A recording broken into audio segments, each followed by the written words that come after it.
All right, so YouTube is good.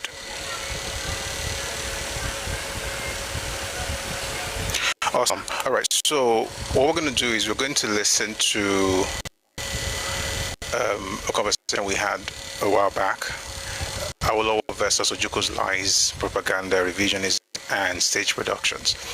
Let me also quickly thank our folks on TikTok who have brought us to 1.6k likes. Please don't stop. We still have to like the live, since we're here on YouTube. So please like the live, share the live. And if you're on YouTube, thank you very much for joining us. Please like the live session, also share the live session with other people. Like I said yesterday, something about Tuesdays and Thursdays basically would be an opportunity to listen to things that we might have heard before, but sometimes we don't. In many cases, in many instances, we don't get things the first time. It's a natural human tendency. So it's just an opportunity for us to listen again and understand a bit deeper.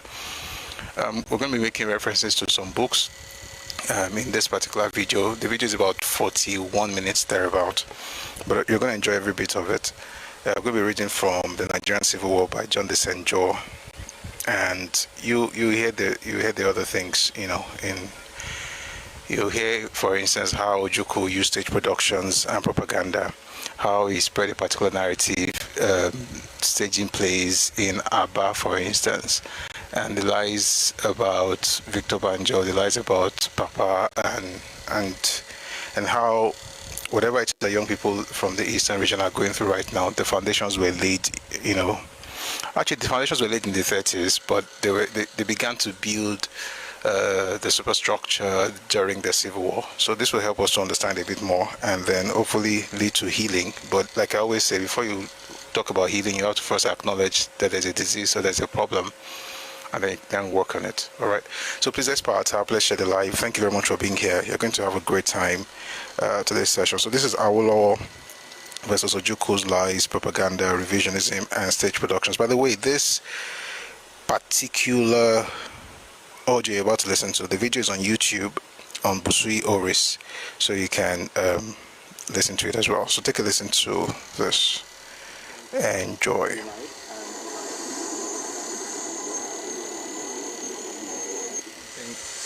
In the night, and it made me understand why certain people believe what they believe. And no matter, I read something in the night, and it made me understand why certain Igbos believe what they believe. And no matter what you say, they're not going to change their mind. So whatever they believe, they'll just say, this is what my father told me. And one of the reasons is that it's not just because, it's not because they are bad people. It's because they really believe what they're saying. It may be a lie, but they believe it to be true. And I always believe that the way Ojukwu got that message across to them was using radio and pamphlets. Because of course it was a propagandist, using newspaper. They had the publication, and then of course they had Radio Biafra. But then it was more than that. The only shame I see in this is that they reenacted something. The idea they did was good because we've been doing this for centuries. I'm glad they eventually caught up to doing it. But then the worst thing is that it was actually full of lies, but they now said this thing to the next generation. And that's why we now have problems in Nigeria, because the next generation believed that their parents did not lie. And I don't even think their parents knew they are lying or they were lying. They just believed what they also heard or saw. Now let me read this to you. So I'm going to read from a book called The Nigerian Civil War. It's by a man called John Desenjo. And I'll read page 167. It says, I first heard the Biafran version of what went wrong under rather strange circumstances. It was at a charity entertainment, raising funds for refugees in Biafra a year later. They had been singing and dancing and speeches, but the set piece of the evening, to which all the notables of Abatown had been invited, was a melodrama depicting the blood-stained history of Biafra. The two coups, the massacres in the north, the Aburi meeting, the outbreak of war, it was all there, cleverly acted on a small stage in the dimly lit Aba Town Hall. Federal MIGs had been over us at dusk, spitting fire and flame, but nobody bothered about them now. The audience, entirely Biafran, apart from myself, was wrapped in what I can only describe as a deeply religious glow. The high point of the play was the invasion of the Midwest. The audience, a little like that of a Victorian music hall, participated eagerly but reverently. Then came the fall of the Midwest, groans, incredible characterization. There was Banjo, my neighbor pointed out, talking blithely to Ojukwu about reaching Lagos and Ibadan soon. And there he was again, hatching a dreadful plot with Alale and Ifajuna, the gold medalist high jumper, who shot the federal prime minister in the first coup. And now quietly from the shadows of the wings came an unmistakable figure. Tall, long white gown, punchy stomach, 2 cushions, and small round spectacles on wire frames. Of course, Awolowo, deeper grows. In his hand, a symbolic bag of gold. He's doing a deal. Listen to this, in the play. Papa is supposed to be carrying money and doing a deal with Banjo. He's doing a deal on behalf of the federal government and himself with Banjo, Alale, and Ifajuna. They are to sell out to the Midwest, return to Enugu, kill Ojukwu, take over Biafra, bring the war to an end, and then the final Machiavellian twist with Awolowo turn on Gowon, depose him, and take over Nigeria. They sat down in the dingy basement in Biafra and came up with this story and acted it for the people to see. The people believed that to be true.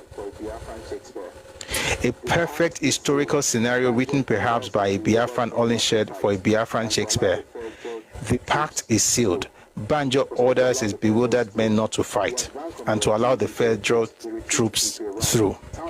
To allow the federals through. The advance from Ore turns into a retreat, the retreat into a rout. Town after town falls. The Midwest and all hopes of a quick end to the war are lost. But thank God, the wicked plotters are found out in time to save Ojukwu's life. Banjo and Ifajuna confess. Ojukwu reluctantly, Alale is his relative by marriage and he was once friends with Banjo. So Ojukwu reluctantly agrees that justice must be done. What he really want to do is just say justice must be done. The rot must be stopped. At dawn, the traitors, 4 of them, are shot by firing squad. Biafra and His Excellency leave to fight another day. Cotton, cheers, collection. The people saw that. Ojukwu and his people wrote a play and they dramatized it in front of people, telling them about what was going on in the West that they never got to. And while everything here we can spend time to debunk, the part I'm actually interested in for today is the part about Papa, where he says that they saw this white person, the long white gown, punchy stomach, in his hand a symbolic bag of gold. He's doing a deal on behalf of the federal government with Banjo, Alale, and Ifajuna. Did Awolowo do any deal with Banjo? Did Awolowo have anything to do with Ifajuna? What exactly was the connection between these people? Today we're going to get into some of those things. So let's get into this. We're going to start with how Awolowo was involved. So I said earlier that Papa was imprisoned in 63. He was released in 66 by Gowon. I want to make that very clear. He was released by Gowon. Every single book written by any sane person in this world will tell you that Gowon released Papa.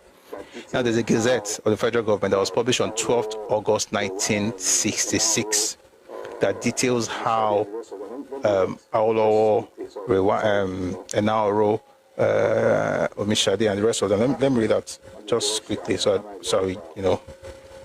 I have that on record.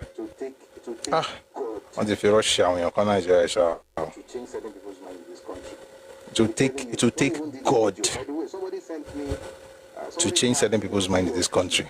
They'll be telling you. Someone even did a video. By the way, somebody sent me, somebody tagged me, I think it was T, tagged me in a video yesterday of somebody who took my video and said, you must be careful of this guy. Let me break it down. Let me debunk his lie. The guy said something about a book. Then he now put a picture and acted as if he was talking about the book. What was inside the picture that he posted is totally different from what he was saying. What you call people in propaganda. And I was like, how on earth are you talking to? There's something I've noticed, right? It's the absolute disrespect that the average intellectual or writer from the East, or even content creator, the absolute disrespect they have for their people. Because you must disrespect your people to claim that you are reading a source, and what you're saying is totally different from the source, the so-called source that you're putting up. It didn't even take me 5 seconds to spot it. Like, now.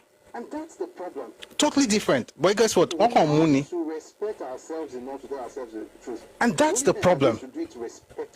We have to respect ourselves enough to tell ourselves the truth. The only thing I can do is to do it respectfully.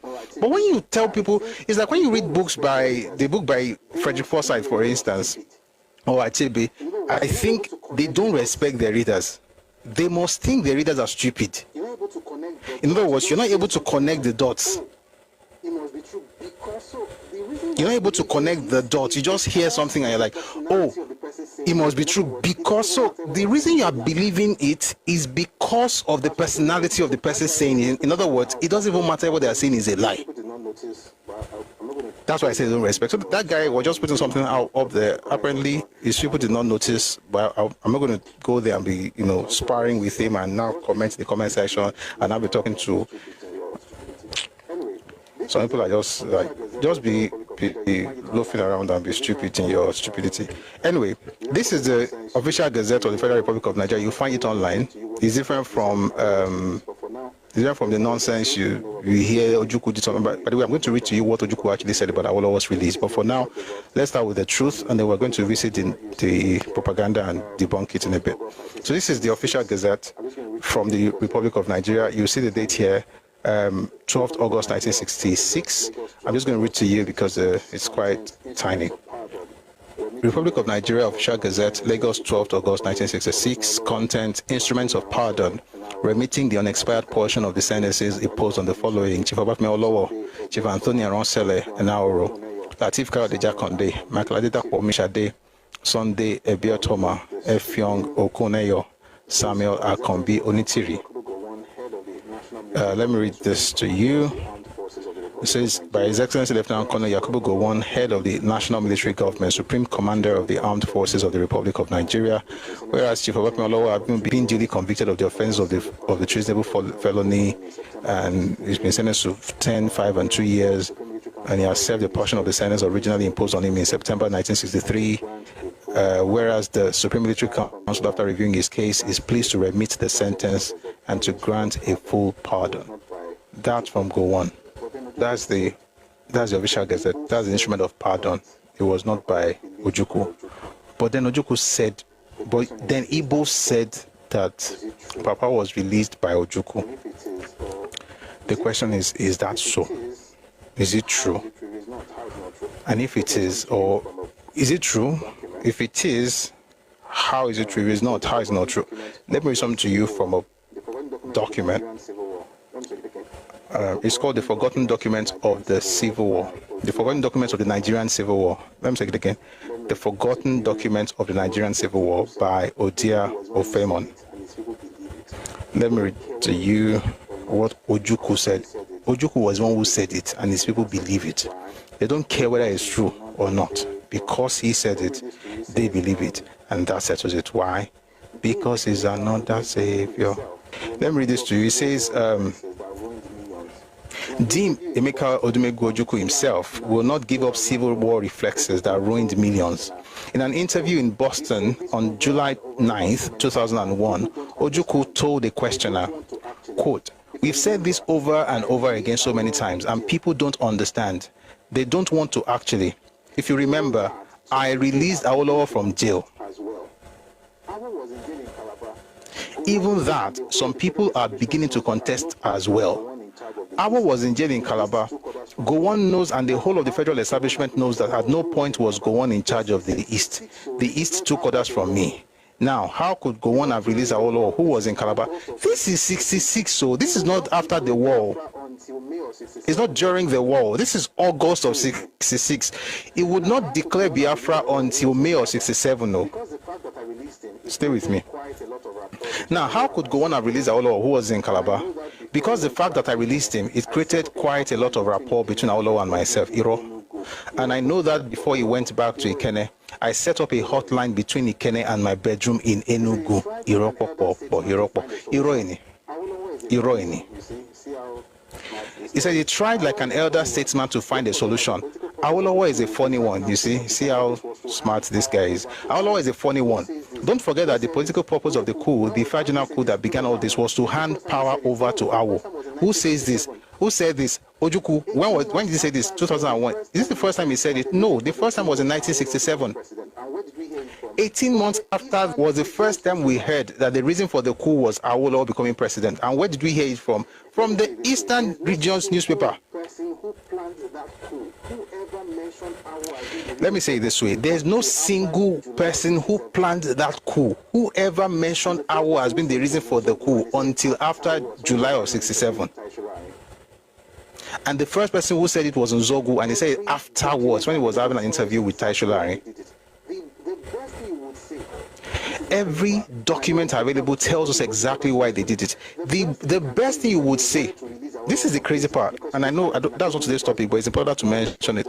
The best thing you can claim is that they wanted to release Awolowo from prison, because you will find that in Adeboyega's book, Why We Struck. But guess what? By the time you read the special branch report of April 1966, that report debunks Adeboyega's claim in that work.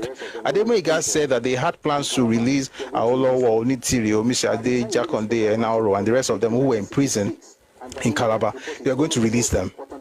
By the time you read the special branch report of April 1966, and by the way, that report is one of the most important documents about the first coup in Nigeria. Why? Because it's a report that was written after interrogating 200 people. And all the coup plotters and coup executors that were caught, every single one of them was interviewed. So that's Nzogu, Ifajuna, Okafor, Nwobosi, Anuforo, Adeboyega himself, who again, all of them, OG, all of them, Bengbuli, all of them were interrogated and the document was produced. And in that document, and I've said it before, I'll say it again, in that document we discovered that even Nzogu was not the original planner of the coup. He didn't even know about it originally. He didn't know what the plan was originally. And that's why I've said it several times. Nzogu was a revolutionary. And while I hate what he did to the Sardauna, I actually understand the reason he did it. In his own mind, he's trying to change Nigeria, just like Adeboyega. The rest of the crew, I cannot speak for them. You know why? Because from the very word go, it seemed to be that the entire plan was to have Igbo domination using a coup as a weapon, just because what other weapons they had did not work before 1966. And we saw it from the document we just read earlier. The truth of the matter is this. By the time you look at that special branch report, we discovered that the original planners were Ifajuna, Okafor, and OJ, and that they had no plans at all of going to Calabar. It's in the document. They had no plans of going to Enugu, Benin, or even Calabar. No plans. But Adeboyega is writing in his book, we want to go and release people, because Adeboyega thinks that he was one of the people that started the planning of the coup. But it was brought in October. They started planning that coup in August of 65. Ifajuna, OG, Okafor. Then they brought in Chukwuka. Then they brought in Anuforo. Anuforo brought in Nzogu. Nzogu brought in Adeboyega. That was how they became 7. 5 majors, 2 captains. And so why am I saying this? All these things that they whip up, they just use Awolowo's name because that's the only thing they can use to give themselves joy in the midst of their lies. There's no connection between Awo and these children of perdition. And yes, I call them that because that you have to be a child of perdition to be committed to lies. No connection. The first publication about Awo being the reason for the coup was something by the Eastern region that came out in 67. And even in 2000, and this is why I don't believe in this man has done a lot of terrible things to Igbo people long. Our Igbo. That's how the lie started. But in 2001, Ojukwu was still repeating it, saying it was when he had a set up telephone, he had a conversation with him. But let's wait though. Let's ask a question though. Did they meet? Did Papa and Ojukwu meet? Actually, they did. They did. And this is something about propaganda. You cannot have propaganda with everything being lies. You have to find truth somewhere and then weave lies around it for it to work. Or else, even the most simple person would know exactly what you're doing. But the reason the simple-minded people cannot tell that it's a lie is because there's a measure of truth here and there. Having said that, let me read something to you from You Must Set Forth at Dawn by Awolowo. So again, Awolowo was in prison. Was released in prison from 63 September, released in August 66 by Gowon. By the way, he wrote a letter to Iransi while he was in prison. You'll find a letter in 2 books. You see it in the book is down there. The book is called My March Through Prison: Adventures in Power, Volume 1. My March Through Prison. And you also see it in Awolowo, the Political Moses. You find the letter that Awolowo actually wrote to Iransi. Nothing came out of it. And for somebody who organized it just to free Awolowo, I think they could have brought him out. Iransi became head of state on 16th January 1966. He was unalived on 29th July 1966. 6 months, did nothing. Gowon became head of state on 1st August 1966. Papa was out of prison on 12th August 1966, 11 days. 11 days. And I read, I don't think I have to go back to some of the books I read earlier just to get into how, you know what, let me just read it just to make the point, because it should give us congruence. So let's read the book by John de St. John again. It's called The Nigerian Civil War. I'm going to read page 63. We have a lot of books to get into today, but it's going to be fun. You're going to like it. You are going to like it. It says here,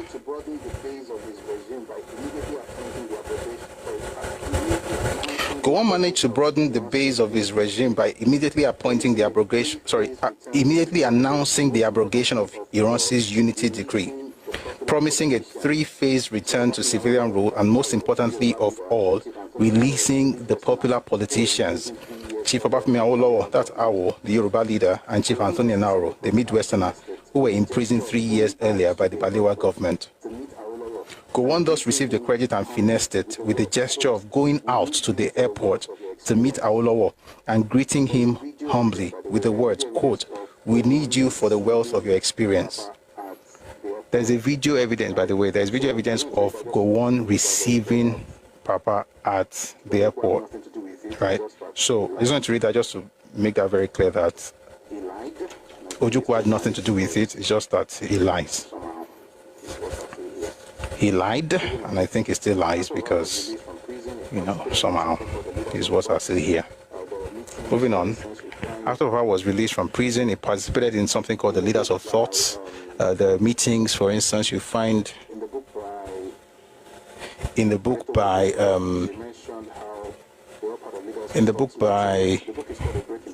Adetomo Ogunsheye, she mentioned how they were part of Leaders of Thoughts meeting. The book is called A Break in the Silence.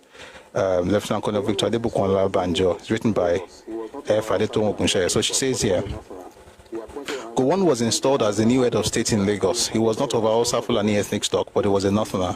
He appointed another army officer, Adeyinka Adebayo, as governor of the West. He also released the Western Region leader, Chief Obafemi Awolowo, who had been put in detention by the Tafawa Balewa government, thus mollifying the West.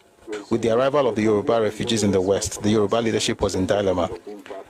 Under Gowon's regime, the family had enjoyed a respite from harassment and experienced a feeling of being back into the mainstream of politics. My husband and I were therefore invited to the Yoruba Leaders of Thought meeting. This meeting was to deliberate on the stand of the Yorubas. So Papa was part of, that meeting, and then eventually, of course, he was invited by Gowon to be part of his government. But around that time, certain things were also said that we talked about last week. So let's go to the book by Soyinka. Soyinka. The book is called You Must Set Forth at Dawn. Just going to read a few things to establish certain things, and then we'll move on to other stuff. So again, we're trying to talk about Awo and Biafra. I'm trying to lay a framework. Last week, I know we read a lot, but sometimes it might take us more than one time to have this conversation to be able to, piece everything together. So you must set forth at dawn.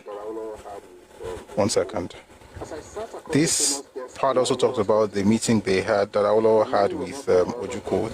As I sat across the famous desk in Awolowo's study, my mind was not on my elder brother from my hometown, but very much on the encounter with the young major, who had threatened summary execution for the politician, amongst several other ominous signs. And what's he talking about? He's talking about the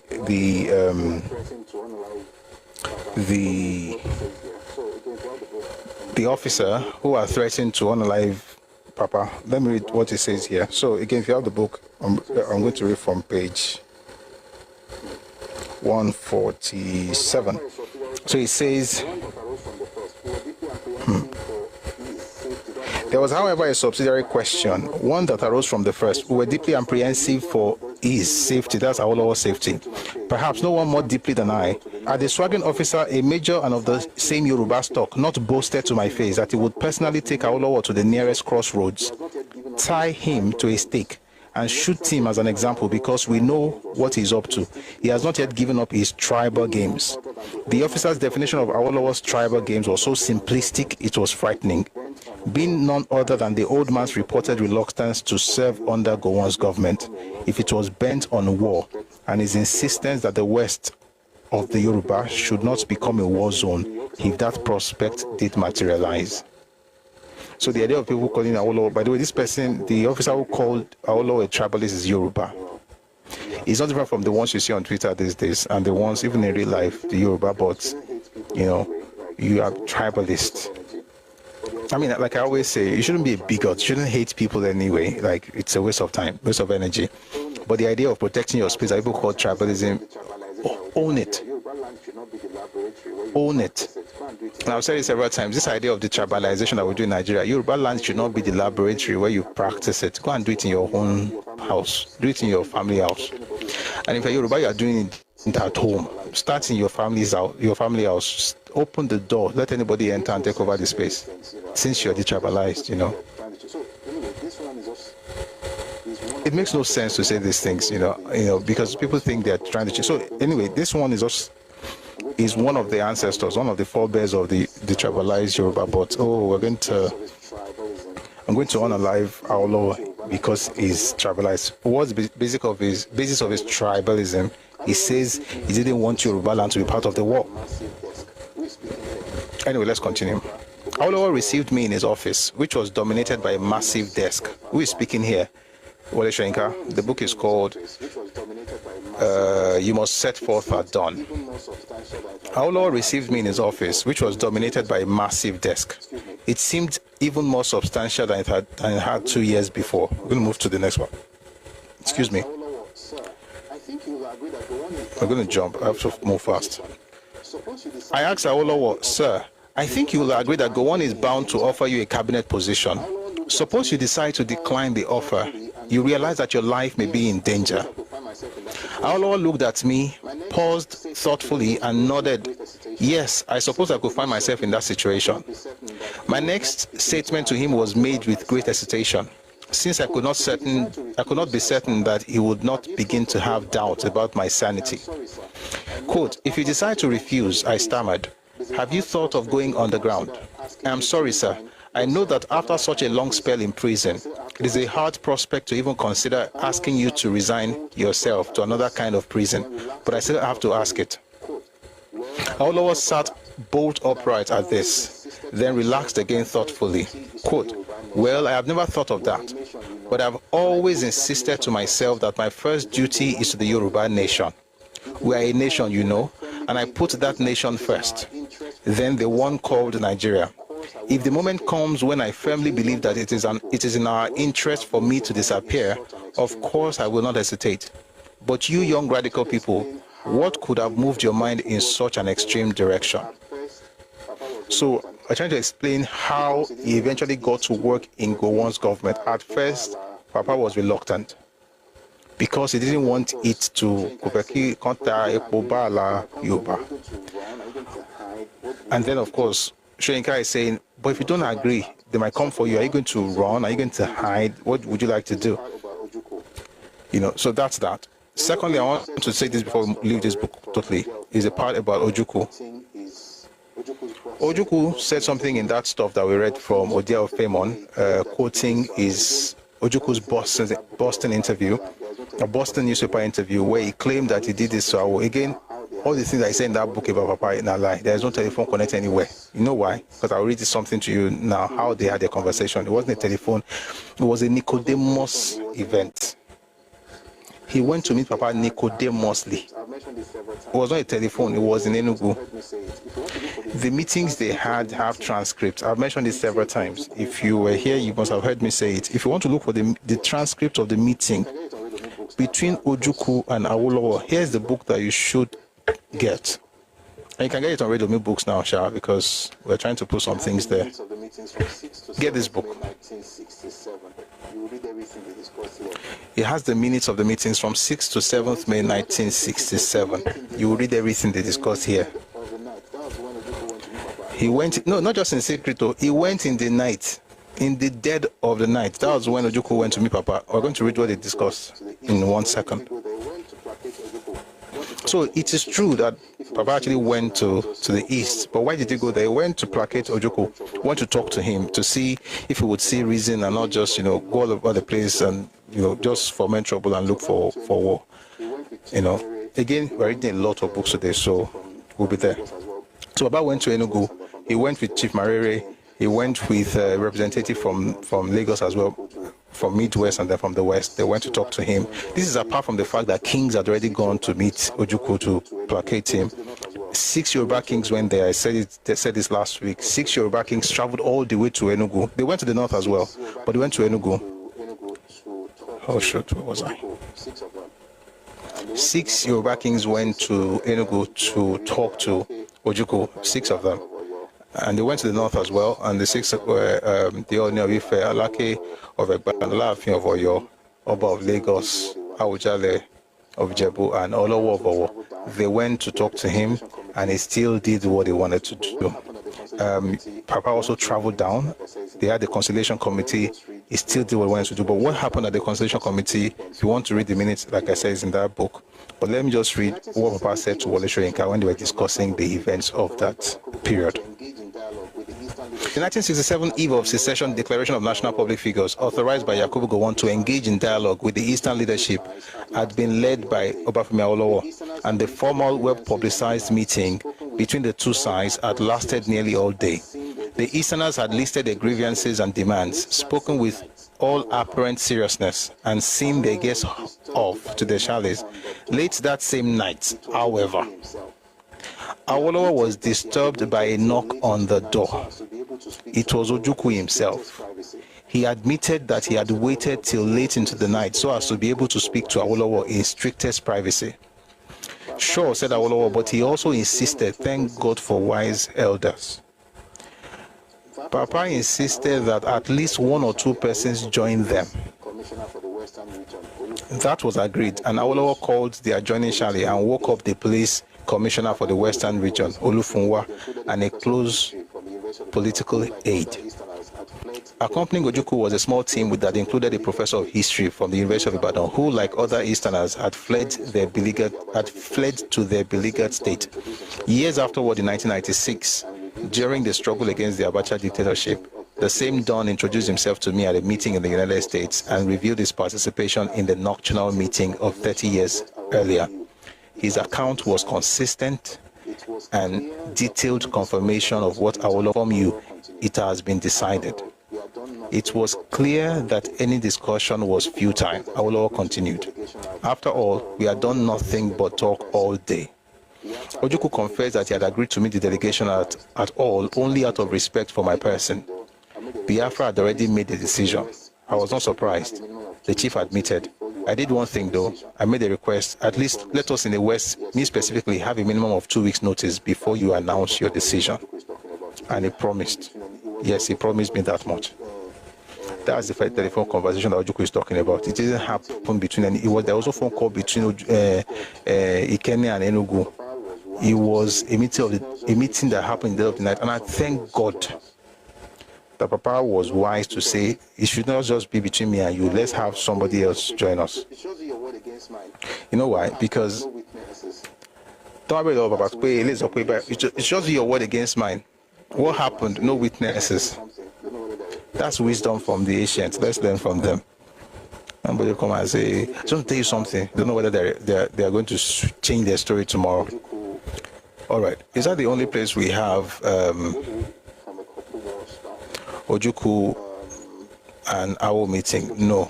I'm going to read from a couple more stuff. Let's go to Nigerian Civil War. By the way, this Nigerian Civil War is a book, The Nigerian Civil War by John de St. John. Please stay with me. Hope you're having a great time. We're going to dig today. Then, hopefully, we're going to get to currency today. What happened with the currency, Biafran pounds and everything. And then we'll move from there. We'll go to 20 pounds. We'll go to starvation. We're going to end everything with starvation. So it might take us the entire week, but we're going to get there. All right, so let's go to page 120. Although a brilliant tactician, Ojukwu was a poor strategist. He constantly narrowed his future options and maneuverability for the sake of the short-term advantage. The East's uncompromising Confederate stand at the ad hoc conference, its refusal to take part in any of its future discussions, the rigid adherence to the letter of the Aburi Agreement, ambiguous though they were, Ojukwu's point-blank refusal to attend any future Supreme Military Council meetings, and the outright rejection of Decree Number 8, all put him in a position where compromise, especially in the inflamed atmosphere of the times, became impossible, even if he had wanted it. Again, Ojukwu was the one who rejected Aburi, not Gowon. Guys, if you're from the East, sincerely, I feel your pain. I feel your pain. Just about everything you believed have been lies. Or maybe everything you still believe. Now, life, I feel, sincerely, I feel your pain. But guess what? The truth is the truth.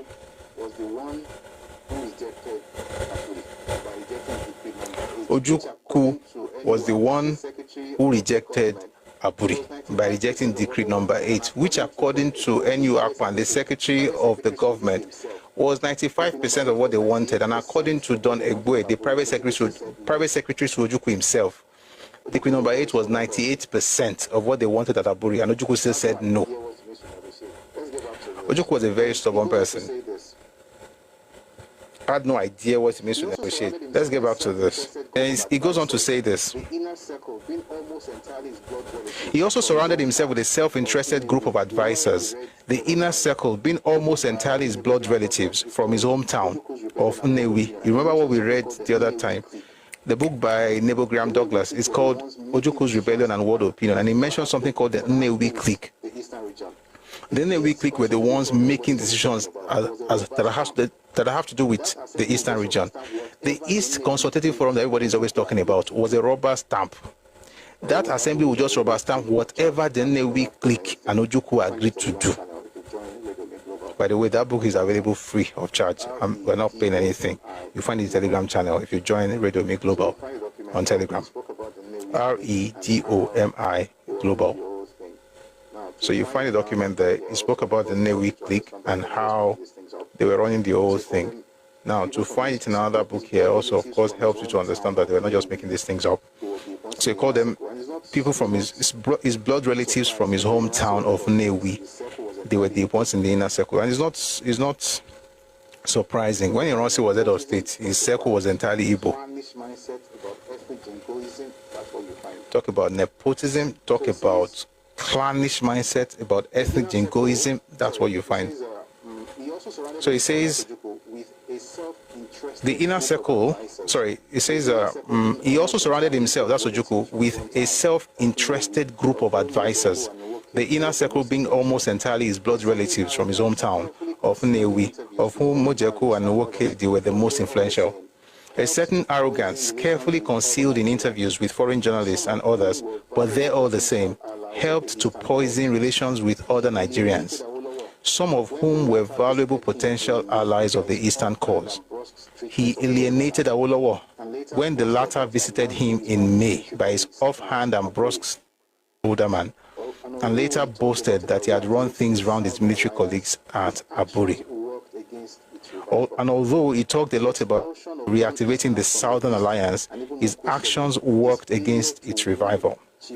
The expulsion of non-Easterners from the East, and even more crucially, his failure to woo Chief Awolowo, the key political figure at this time, left the East more isolated than it need have been. All right, let's move quickly from that and go to the book by A.H.M. Kirk-Green. This book is called Crisis and Conflict in Nigeria. Just one more thing, then we'll move to how Papa met go on.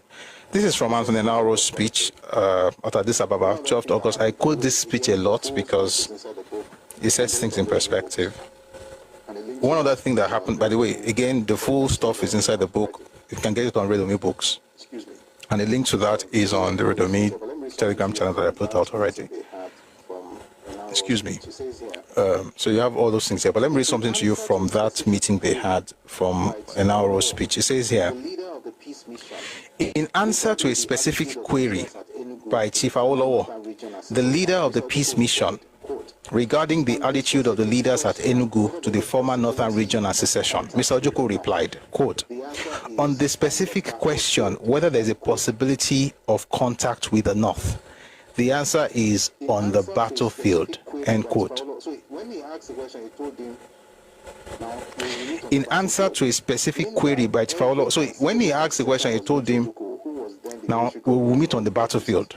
Meanwhile, every conceivable concession was made to Ojukwu, who was then the military governor of the East. So what you see here essentially is everybody was trying to meet him, and even when they asked him what he was going to do, he was bent on fighting, which is why I say every time I feel so sorry for folks from the East, but they don't feel sorry for themselves. So maybe everybody should stop feeling sorry for anybody. I'll go and pray about it, whatever God says. So we've established so far, Awolowo was in prison, was released, he was in prison in 63, was released by Gowon in August of 66, was part of Leaders of Thought, he was invited by Gowon to part of his government, he met with Ojukwu, right, but he also met with Gowon, so that's where we're going right now. He met with Gowon. So let's use this book to understand that one. This book is called Gowon, The Biography of a Soldier Statesman by J. Isawa Ligo. So contrary to what Ojukwu said, where was that now fight? Let me read to you what Gowon said. On May 20, 1967. So contrary to what Ojukwu said, where was that now fight? Let me read to you what Gowon said. On May 20, 1967, Gowon responded to the request of the National Reconciliation Committee. In his reply, Gowon said he accepted all their recommendations and directed that all ministries and departments should resume normal services with the Eastern region with effect from May 23, 1967. So that's Gowon's response when eventually met with Papa. So that's Gowon's response when eventually met with Papa. He accepted all the responses. By the way, just as a side talk, I want to read something to you about how Gowon actually felt about Igbo people. Gowon, he was very disturbed that Ojukwu did not feel for his Igbos as much as he felt. He appreciated Ojukwu's problems, but felt that Ojukwu was inhuman to play politics with human lives. I bent backwards, quote, I bent backwards to ensure that we restored sufficient trust and confidence in the Igbo people so that they could come back with us. One was absolutely sincere because I thought in dealing with lives of thousands of your people, there was no room for cheating, falsehood, or lies. You had got to be honest, to resist temptation to score a political point on the other chap, and to continue doing so. The truth of the matter is that history will be very, very kind to Gowon. It should be very, very kind to Gowon. The things he did and the way he did stuff. Ojukwu was one who was wasting his people's lives to do politics. But we're going to read those things. Millions of people invest in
Kai, I've been talking. I did not unmute myself. I apologize.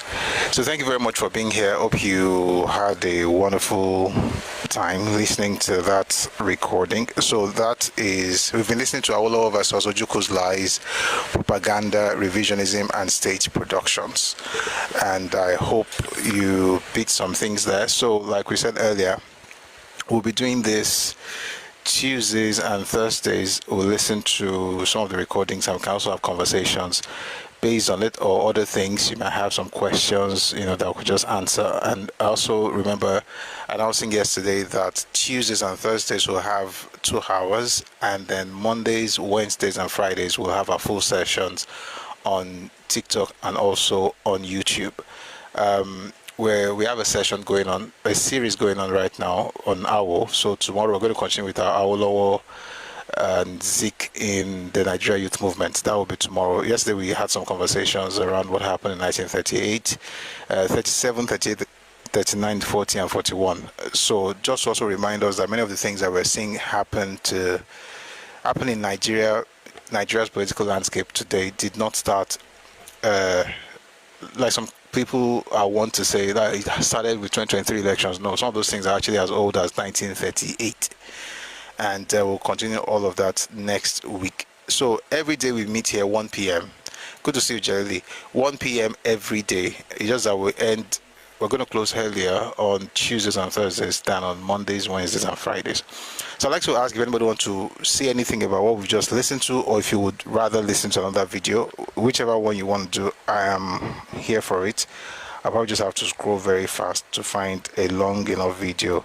So if you'd like to come up, please send your request. If you want to listen to something else, please write in the comment section, and then I'll probably have to switch the gears a bit. Just becoming said next video, please. Oh boy. All right, so just to comment, I hear you and thank you for that. Let me see if any other person has would you prefer to have someone speak, or do you just want to listen to another video? No worry, we have over 500 on the YouTube channel, so I wouldn't want to play the short ones so that we can actually enjoy for a bit. All right, any other response in the comment section on YouTube? And by the way, good afternoon to our folks on Twitter. We're trying this out. We hope it works out, but we'll be doing this on Tuesdays and Thursdays on Twitter as well. All right. You seconder, okay.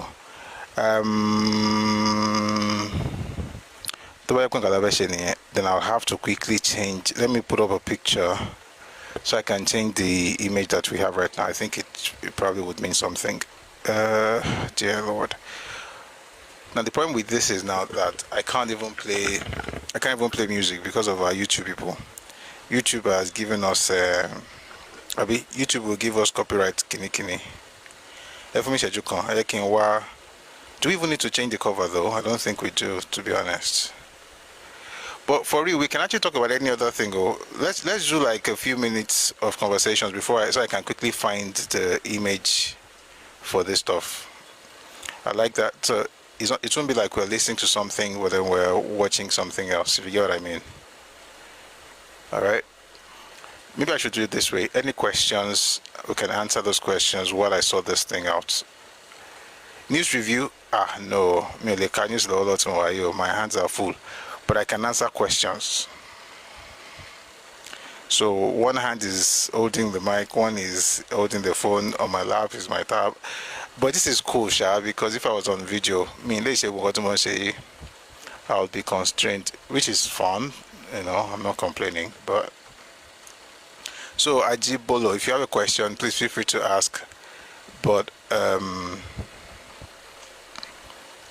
so there's so many videos here, just a lot of them are short. I think I found one that you're going to like. Let me just find the corresponding image.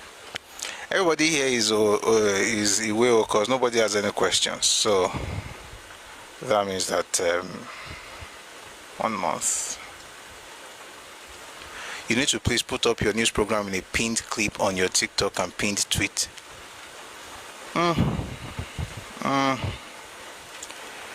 I hear you. I hear you. Mambo. Alright, I think I found it. So I'm going to play Why Some Outsiders Will Never Be Yoruba. Okay? I think you're going to like this as well.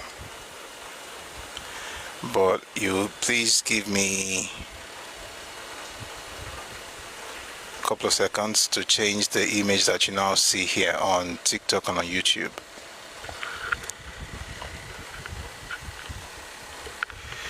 No, I don't have a news program I don't do news program. News is just part of the sessions that we have. But don't worry, I get your point.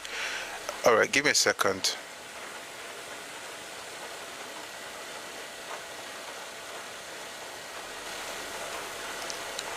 Oh, new program as in schedule.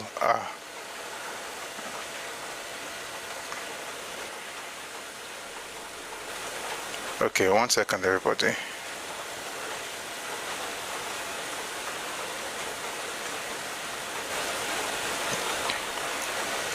All right, good. So go listen to something else. This is called Why Some Outsiders Will Never Be Yoruba. And I hope you enjoy it. I'm sure you're going to enjoy it, actually. It's about 25 minutes long, about 26 minutes long. And then if anybody wants to speak, we can talk on that much later before closing for today. So again, thank you for being here. So this is also a video on YouTube, Why Some Outsiders Will Never Be Yoruba. Take a listen to this.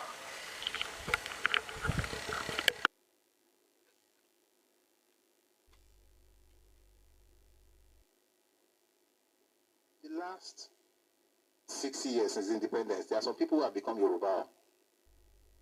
The last 60 years since independence, there are some people who have become Yoruba. I won't say it here. There are people who have become Yoruba. How they did it, I won't say it here. But there are people who became Yoruba, including whites, including other people in this same Nigeria. I've lived there for 10 years. Like, stay here for 1 billion years. I don't really care. You're not one of us. But the way they did it, it's not by shouting, I've lived there for 10 years. Be like, stay here for 1 billion years. I don't really care. You're not one of us. But enjoy, thrive, do well, succeed. At least the tribes who became Yoruba, it's not tribes that become Yoruba, it's individuals. Individuals become, if you are in Nigeria and you go to America right now and you become naturalized, is it Nigeria that got naturalized or individuals?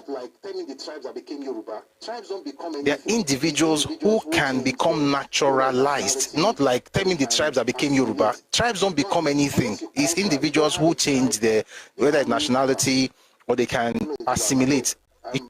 Unless you conquer, you don't have a tribe becoming Abba. Thank you very much. No, I beg. I'm sure you're a good man, but don't say that. Tribes don't know. Please. Thank you very much. Let's bring some people up. We'll do it very quickly, and then we'll move on to the other things. God bless you. Akiande Mike.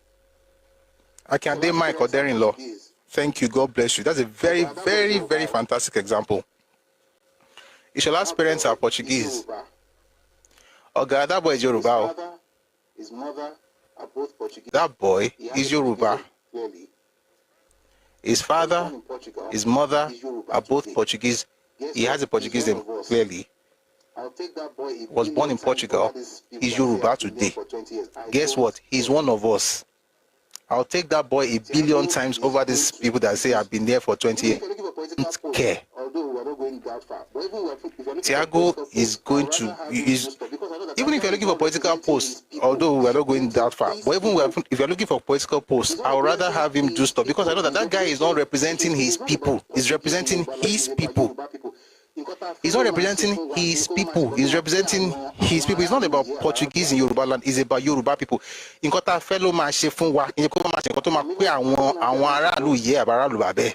families. I thank you for bringing up Ishola's name. This, in fact, I'm even happy I don't have to go far into families. I thank you for bringing up Ishola's name.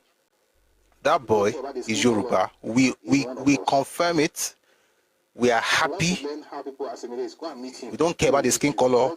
He's one of us. Doesn't matter. If you want to learn how people assimilate, go and meet him. Maybe he will teach you. All these have been here for 20 years. It doesn't matter. If you like, have 10 generations, you'll still be an outsider. Ojubelo. I'll mention one before I go. Please mention the families. It's necessary for us to know. Abba. I'll mention one before I go. So there is a man. There was a man called Ladunji. Something I'm not sure if I'm getting the pronunciation right because it's not a Yoruba name. Ladunji or something like that.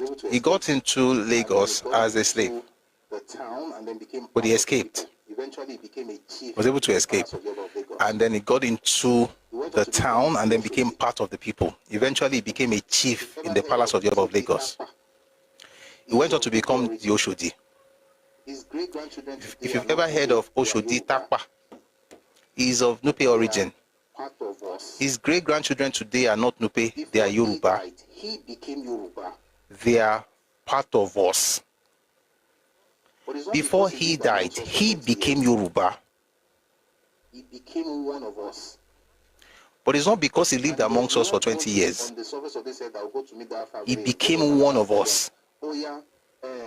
And there's nobody on the surface of this earth that will go to meet that family in Lagos Island and tell them, oh yeah, go back to Nupe, you are not one of us. You can't say that. There was a process they went through. No, it's not that the Takpa are not from Nupe. The word Takpa is what Yoruba people call Nupe people. So Takpa are not from Nupe, Takpa are Nupe. So the Nupe people, that's what they call themselves. Takpa is what we call them. But today, they are with us. There are families that are from Kanuri. Sorry, that their great-grandparents were Kanuri. There are people who bear certain names in Yoruba land today, whose great-grandfathers were from Borno. We are all together now. They went through that process. Today, if something happens... But guess what? We don't care. We are all together now. They went through that process. Today, if something happens... Think about it.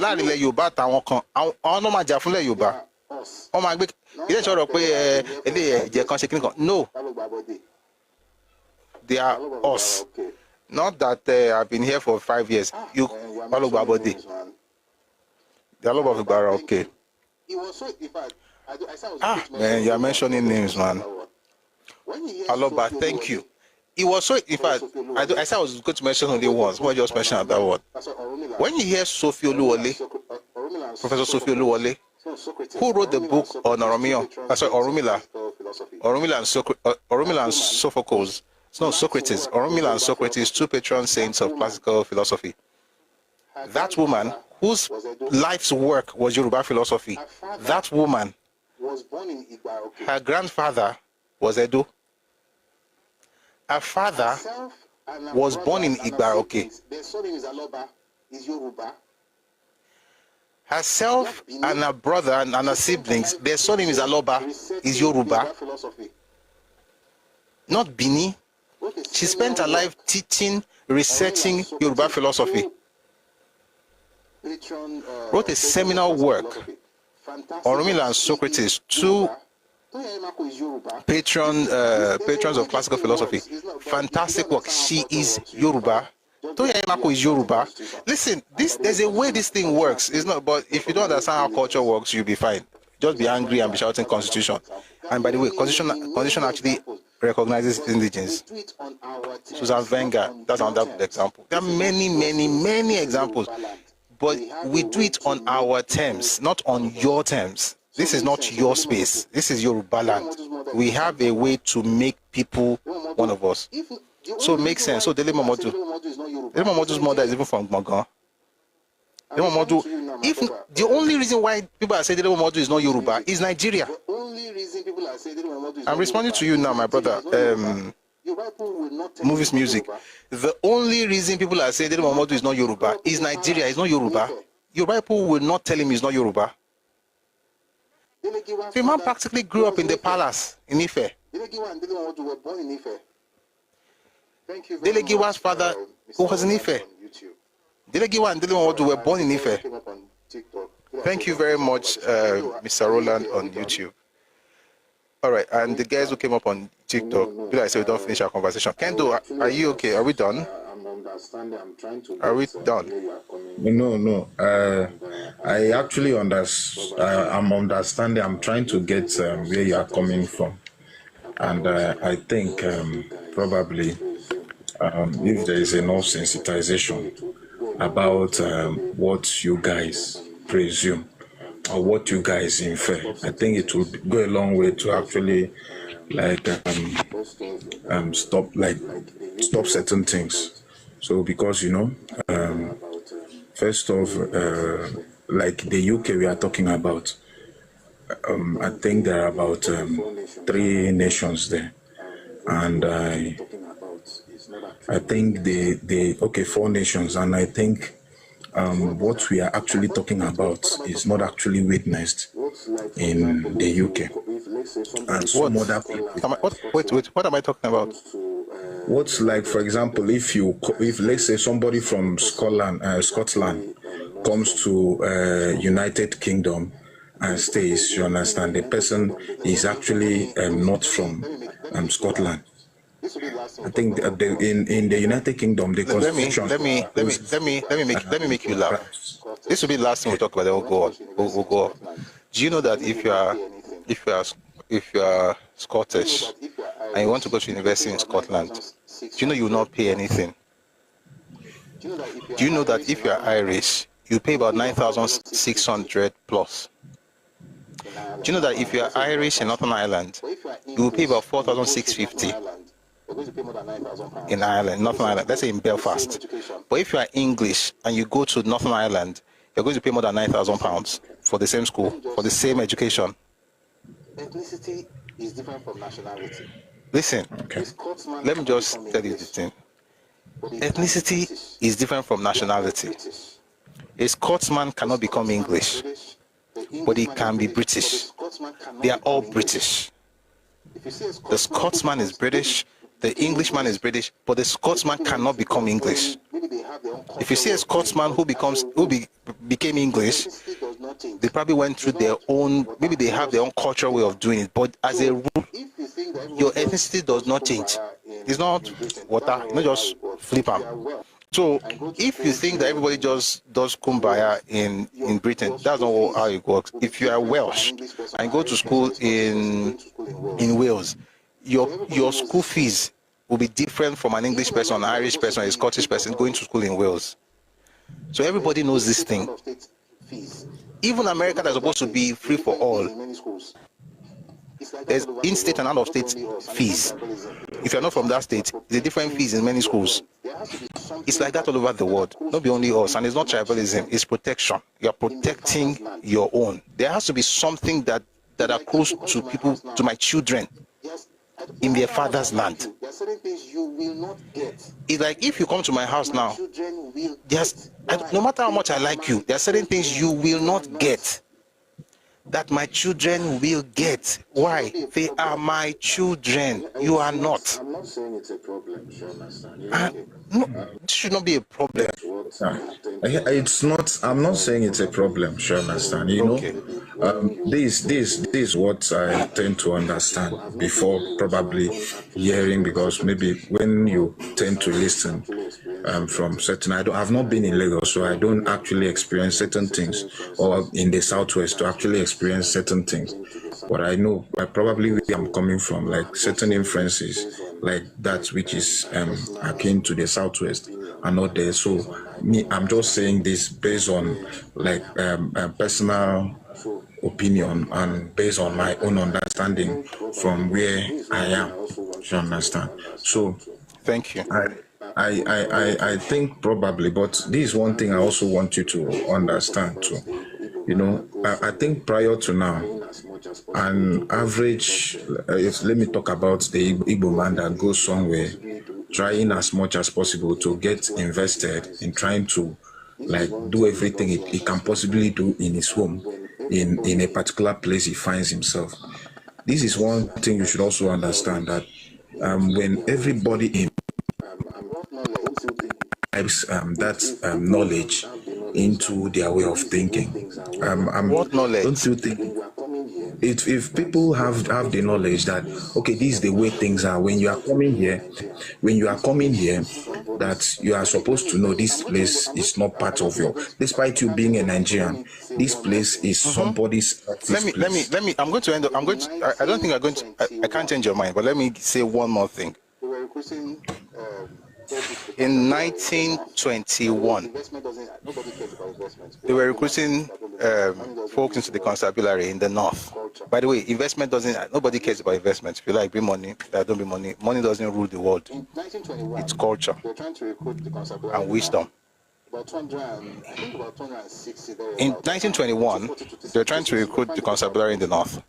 About 260 thereabout. I can't, or 240 to 260. If I find the book, I'll let you know. They were Hausa. I'm trying to see if I can find that book. If I find it, I'll read it out. If I don't find it, another day. They were Hausa. The next set of people, in terms of numbers, and those ones were about 220 something. They were Yoruba. This was 1921. Okay. As at the 1890s, there were Yoruba people in the West African Frontier Force in the north. As at 1910, Yoruba people were about 12%, 10 to 12% of the people living in Mina.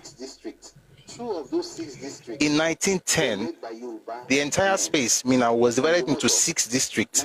2 of those 6 districts were led by Yoruba men from Ogumosho, 1910.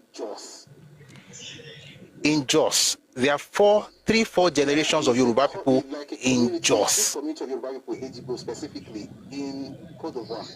There is a community, a huge community of Yoruba people, Ejibo specifically, in Côte d'Ivoire. They've been there forever. They trade. All this trading investment, they do it. There are Yoruba people who have been in, just as Plateau State, in Kaduna, in Kano, for more than 150 years. They've been living there. Some of them are seen as part of them. Some of them are seen as Yoruba. In fact, let me tell you one funny thing. When it was the British government that actually influenced the creation of Sabongeri. When it was introduced, in many cases, the Yoruba and the Hausas were not even living apart. Some of them were still living together in town, regardless of the fact that strangers were coming into Hausa land. You have to understand that whatever you think you are doing is not novel. What you started doing in the 1930s, we started doing it before Nigeria was formed. We started doing it in West African sub-region. We're doing it in Senegal. Yoruba people were moving to Mali, trading and some staying. And in present day Nigeria, we have a huge population in the north. Before you guys even realized that the north existed. We have folks in Accra. We have the Brahma. The Brahma they've been in Ghana, not Accra, in Ghana for about 200 years. You can research them. Brahma family. They are Yoruba. They've become like a whole ethnic group in that place. Whatever it is you think you are doing by saying, oh, we have moved everywhere, we have invested, you are not the first. We have been doing this. This is who we are. I don't want to mention Sierra Leone. One call I Sierra Leone. Peter said in Lota Loba on say business about invest. To the point where by 1910, I don't have to read all those materials, but I can tell you where to find them if you ask. In fact, the 1910 claim, for instance, you'll find it in the book by IBB, A Journey in Service. I'm trying to find it right now. The one about the North, you'll find it in the paper by, what's this man's name? If I find his name, I'll let you know.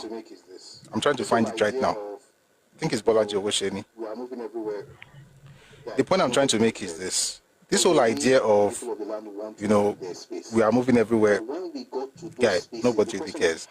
There's a way the people of the land want to run their space. And when we got to those spaces, the question is, how did we do it when we got to those spaces? I'll give you an example, then we'll move on. There was a crisis in Shagamu, early 2000s. Northerners were dealt with. Many of them moved back to the north. When they got there, the emir said, no, you guys, you cannot just come home and say you are fought. They call different, because of course there are many Yoruba people there as well. They had a meeting, they had a way of settling it, and it was like family, and they settled it. The point is that the Yorubas in the north assimilated into the culture of the people. Two ways of assimilation, two ways to do this thing. Is that you assimilate? They became one with them. They are still, so there are two ways of assimilation, two ways to do this thing. Is that you assimilate where you become that group, or you integrate where you are still Yoruba, but then you are working with the group you have. So what's it called? Integration is that you are bringing your own, you are mixing it with their own, but their own, of course, is the major one because it's their land. The assimilation is that you get lost in their own. Many people actually get lost in ours. Like, we've been like that for a while. We're used to it. But we also have a way of entering into that group where you subject yourself to the culture of the land. You are not better than the owners of the land. There's nothing that makes you better. If you are so better, if you are better, you go back home. They become one with those people. They don't carry shoulder and say, we own this place, we've been here. From the years I told you right now, this was in the 1880s, 1890s, 1900, 1910, 1921 was the recruitment. When you look at that skinny, they've been there for a long time. Their families, their children, you don't have anybody there shouting, oh, do you know how long we have been here? Nobody cares. If you're not going to assimilate, if you're not going to integrate, if you like, stay in our land for 1,000 years, you will still be an outsider. And we're not going to change that because of you. By the way, this is how the world works. There's only certain people in Nigeria that don't understand it. The world works like this.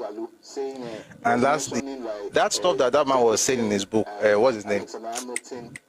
Mogalu, saying, was mentioning like Jefferson and Alexander Hamilton. What people don't realize is that in the beginning, when they were building America, they didn't build it for everybody. They built it for themselves. Again, ethnic identity. I've said it several times here. There's an acronym, WASPs, White Anglo-Saxon Protestant. That was the original reason and ethnicity and the group that owned America, and they still own America, regardless of whatever you think you are seeing right now. With all this mosaic of different colors or different people, now them own that place. They built that place for themselves. You can go there and be shouting, I want equal. Now waiting and give you, go take. If you are so angry with what they are giving you, go back home. It's how the world works. It's not about Nigeria. It's not about tribalism. It's the way the world works. I have to let you go now, my brother, because we have to move on. So thank you very much for coming up. We'll talk another time. Okay? Okay. No, even the America settler colonies. Let me tell you something about that.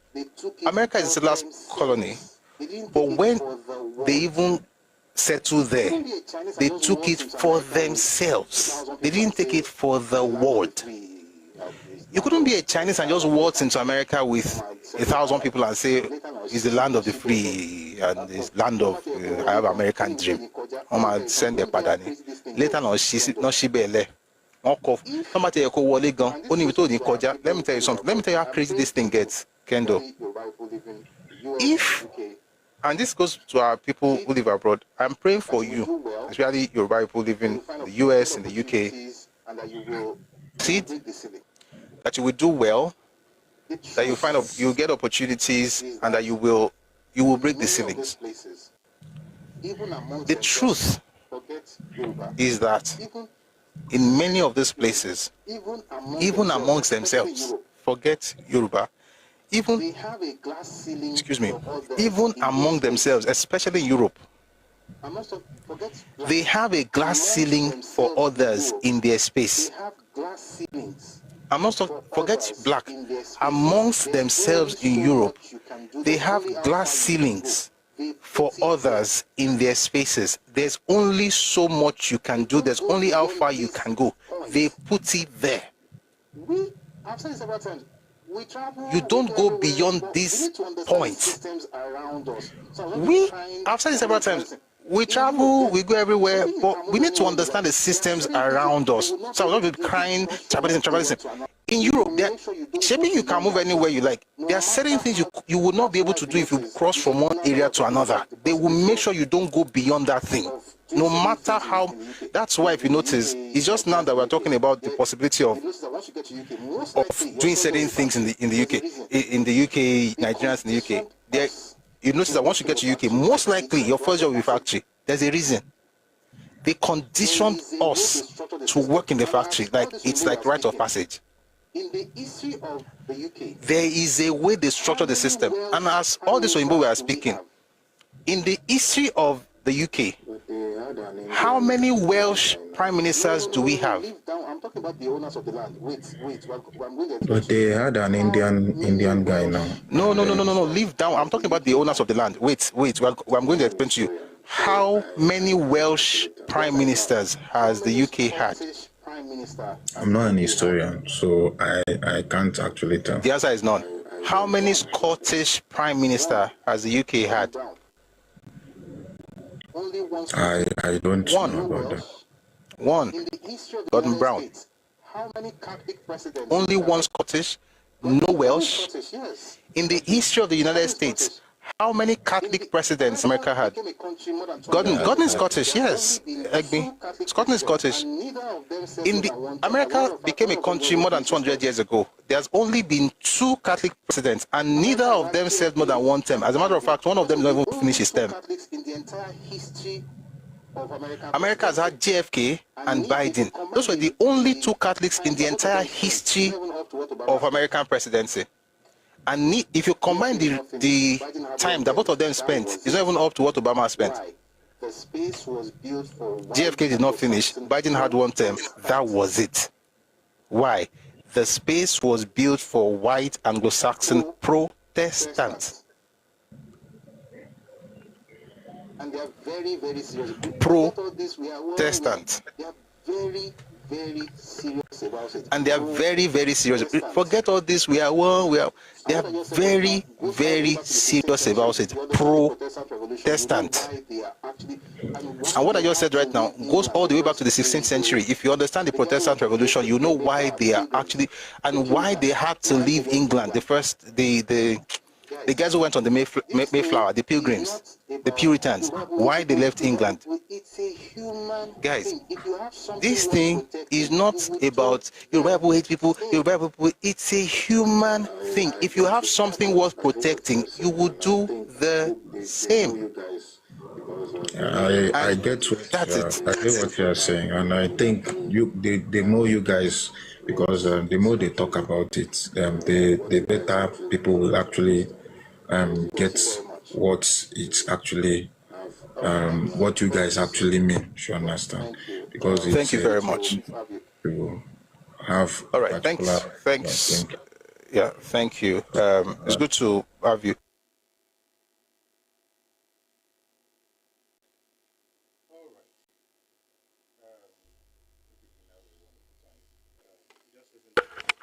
All right.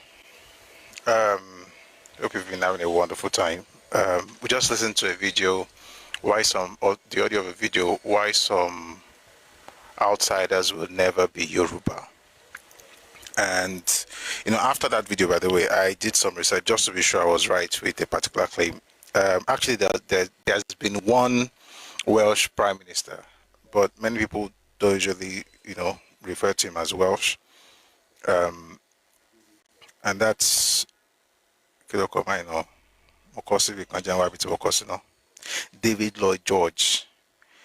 And he was prime minister from 1916 to 1922. There has not been an Irish prime minister, by the way. I think what happened really is, there's something that actually confused me about this person's ethnicity, and I wrote it somewhere. Let me quickly see if I can find it.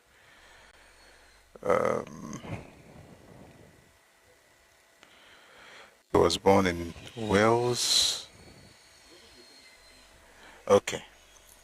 All right. So the thing is, it's also the same thing I say about this. So, was Lloyd George fully Welsh? Yes. I always thought it was English until, sometimes you speak and then you want to be sure. I think the real issue is because he was born in England. He was born in Manchester. So I took it that he was English. He was born in Manchester. right? But he was raised in Wales, So apparently, and then of course his father was born in Wales. His father is Welsh. His mother also Welsh. So, but because he was born in Manchester, I always, I just think about him being English, but he's Welsh, which also incidentally explains the point I was trying to make. When people say things about one ethnicity has not become anything, and they say, oh, in Sena climes, I always laugh about that thing because I don't think people really understand this Sena climb they talk about. And I've said this several times. A lot of us live abroad, especially those who went through Sahara. Those ones, they have more Sena climb rhetoric than anything else. Meanwhile, which is not bad by the way, but it's just that it's quite interesting that they're the ones who always put it in our faces. Sena climb, Sena climb. The thing is that we have to, and let me say this, living abroad can be tough, right? You have to work, you have bills to pay, you're busy with life, you have kids to raise, you have things to do and stuff like that. But I just want to advise, while you're going through life and making the money and paying the bills and, supporting your loved ones, please take time to study the system of the land that you're living in. Study the system. One of the problems I think we have in Nigeria is that we talk a lot about development, right? Oh, we don't have the roads, we don't have the railways, we don't have the this, we don't have the that. We're not thinking about what is actually producing the road. Oh, if you go to the UK, there's road here, there's this here. If you go to Sena Climes, they do this. Those things you're looking at, they are not the thing that developed the nation. They are the product, they're the byproducts of the development go. And I remember quoting a scripture some time ago that Bible says that the things that are visible are made from the things that are not seen. It says the things that are seen are temporal, but the things that are not seen are eternal. The truth of the matter is that it is the unseen things that actually build the things that you see. The unseen thing is the system. The things you see is infrastructure. Infrastructure is just is what you see to say, okay, it's developed. But you really know people who are developed. Listen to them talk. And then to understand how they built the structure you're looking at, observe the system. All the things that people talk about, Sena climb. If you go there, it's human nature. And it's important that we make this very clear because people come around and try to gaslight us with this thing. Like if you go to Sena climb, and I remember saying that, I don't know if you caught that. If you are in Belfast, for instance, and you are not Irish, you will pay more. You are British, you can be as white as they come, but if you're not from Northern Ireland, you will pay more than the Irish in that particular part of the UK. If you go to Scotland, let's say you, for some reason, you want to school in Aberdeen or Edinburgh, if you are Scottish, you will not pay anything. If you are English, you will pay. But it's the same nation, and they're not crying of, are we not united? Are we not one? These things, we have to begin to re-engineer our minds to think in that direction. And it doesn't mean you are not united. It just means you also understand the fact that no matter how united siblings are, they will not share the same wife. Even in the times of leveraged marriages, one person has to die before you take the other person's wife. You have different wives, at least in normal circumstances. You get the point? So, and I think one of the major problems we have in Nigeria is this assumption that because we're in the same country, we're the same, and then we can move anyway. So if you listen to what the gentleman said, it was like, even though Nigeria is for all of us, they can. And I remember, I didn't play that video today. Maybe we'll play it next week. He said that thing in another video where he said, oh, but we're all Nigerians and we can move anywhere. And I asked him, if you heard that the Fulani now have an emirate in Enugu or in Ebonyi, he says from Ebonyi, I said, how would you feel? He couldn't answer the question. If you want a Yoruba man to open his doors anyhow, I mean, by the way, Yoruba land is open, unless you want to be a thief. There's nothing else you need that you have not gotten, right? So if you say, oh, it's open enough, no other places as open as Yoruba land in this country. That's a fact, right?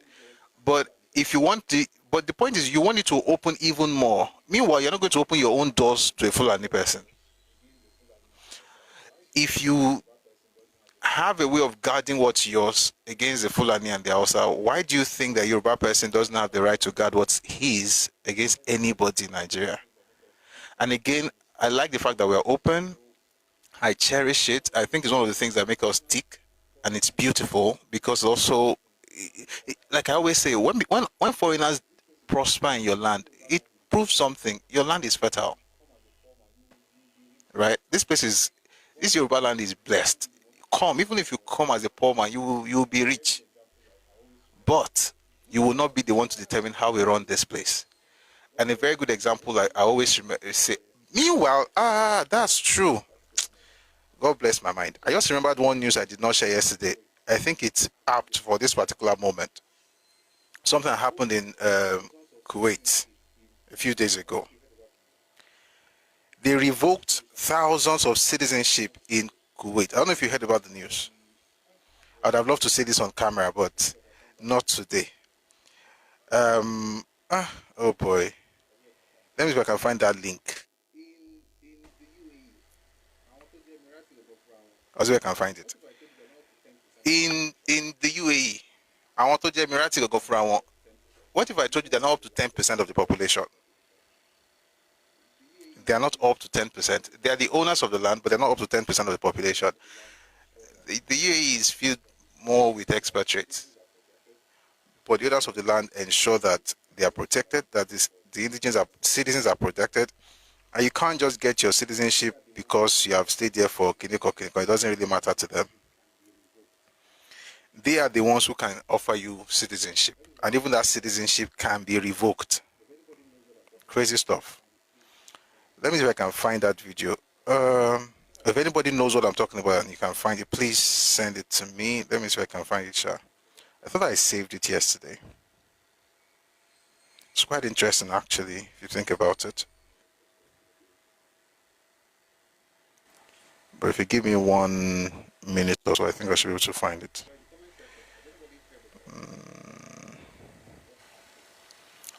Sorry, the comment section. Has anybody heard about what's happening? What happened in... I must find this video. Sorry, YouTube moti woni abori. I think it's even better. Just give me a second. There's this lady who spoke about it, and she was quite interested. The way she said, "Oh."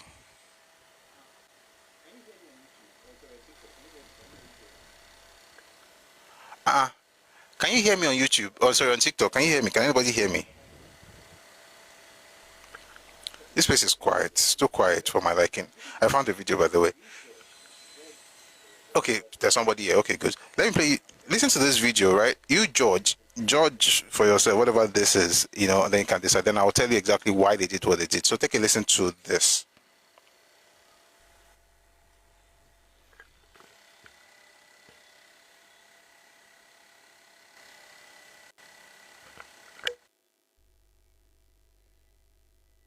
Unprecedented move. Kuwait has revoked the citizenship. In an unprecedented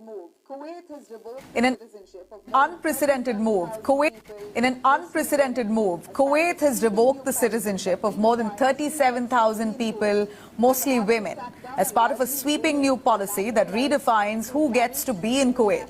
At the heart of this crackdown are largely women who are naturalized through marriage, dual nationals, and even public figures, once honored for their achievements in Kuwait, are stripped of their citizenship. Bank accounts have been frozen, pensions have been suspended, lives upended overnight. From retired civil servants to entrepreneurs, artists, thousands who lived for decades as Kuwaitis are now stateless, without a warning, without recourse. One example is a lady called Lama, a grandmother from Jordan, whose citizenship was revoked after 20 years. In fact, she has spoken to media platforms where she said to be law-abiding for so long and then wake up one day without having citizenship is not okay. This is stripping us of our basic right.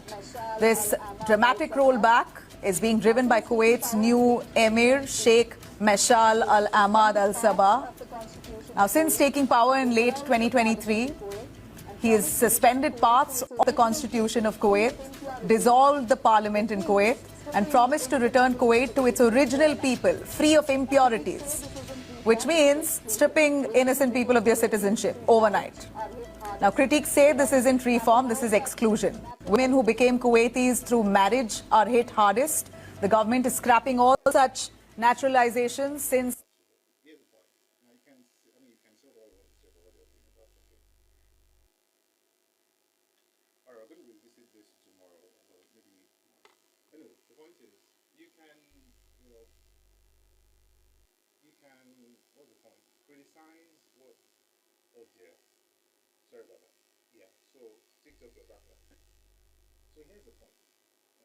Sorry about that.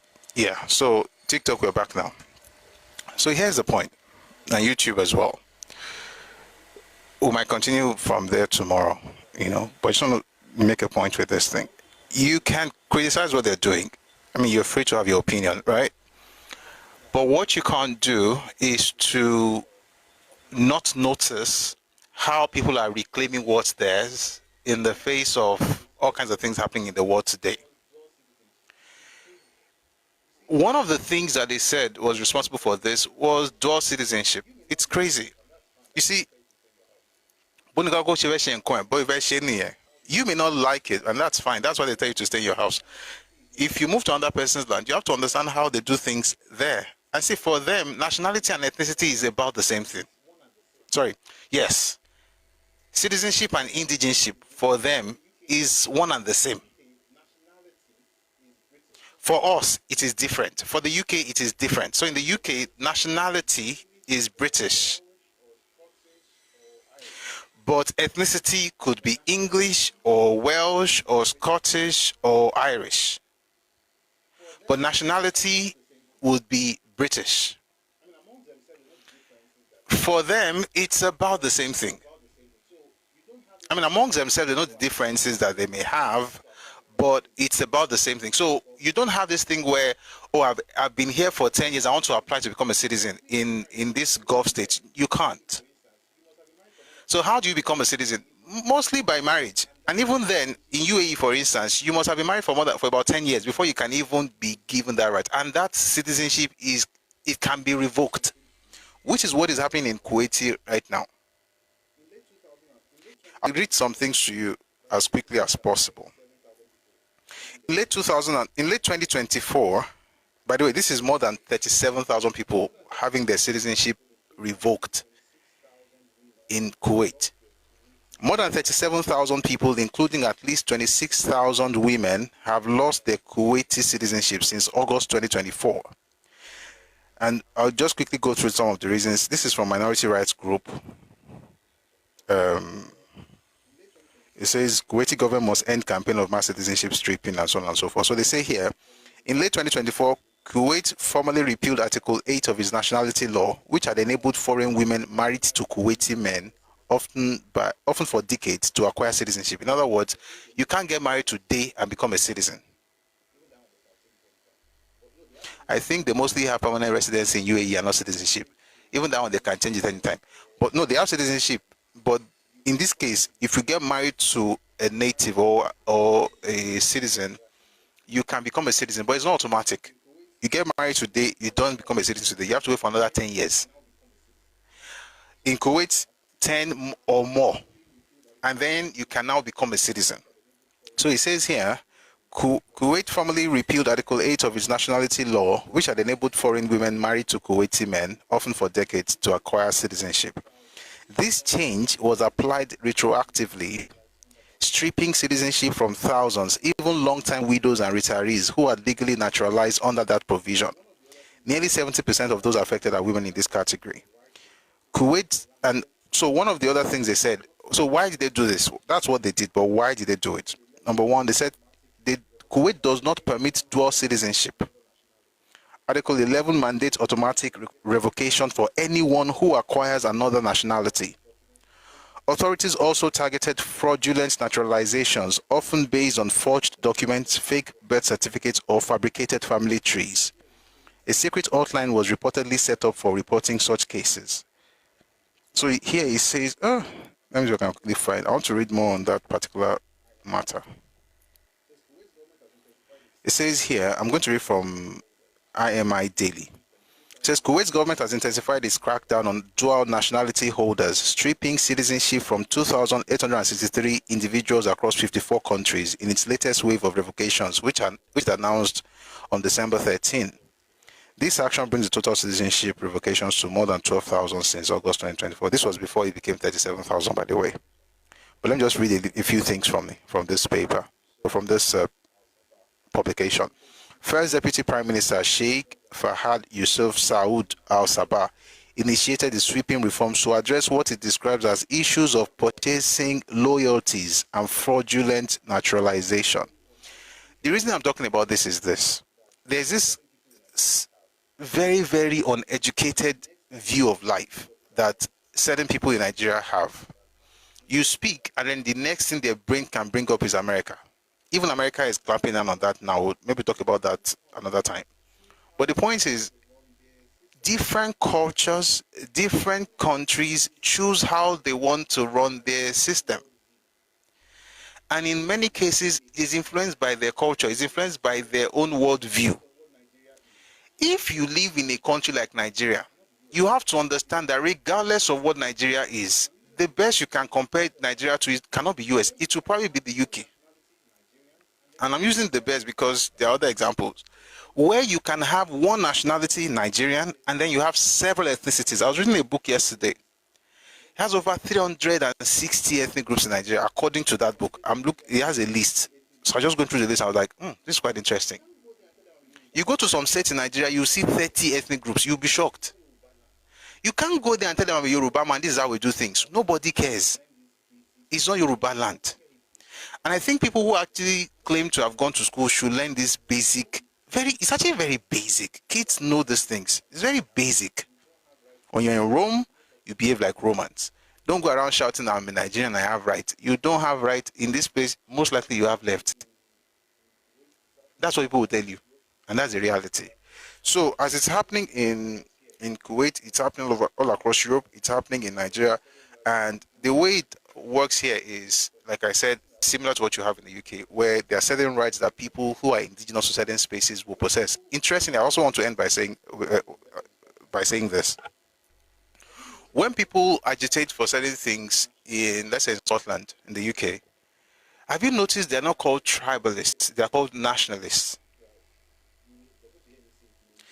And I've said it before, I'll say it again, don't worry, if you're going to hear me say it many more times. If you're a Yoruba person, Yoruba nation is not coming.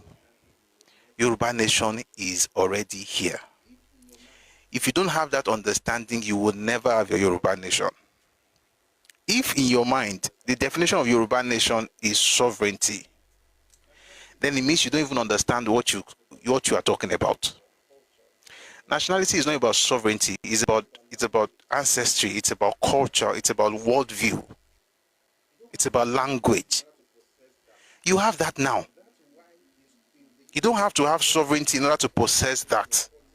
That's why in the UK, you call Scottish agitators or Scottish folks who are fighting for one thing or the other, you call them Scottish nationalists, despite the fact that there's no Scotland, there's no nation called Scotland. There's no sovereign state called Scotland, but what they do is seen as Scottish nationalism. Why? Because nationalism has very little to do with sovereignty. It would be beautiful to have a sovereign state, that's Yoruba, but this is what I tell people, and a lot of people don't like it, but I don't care.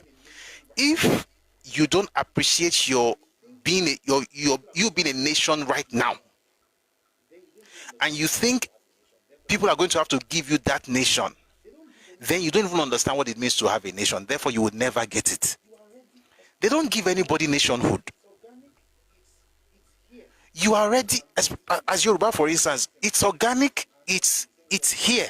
Oti Wambe, you speak the same language, you have the same culture, the same ancestry, the same worldview, everything that we share, which is why I'm against some of these funny people who are going everywhere trying to change the past, even among Yoruba people trying to recreate.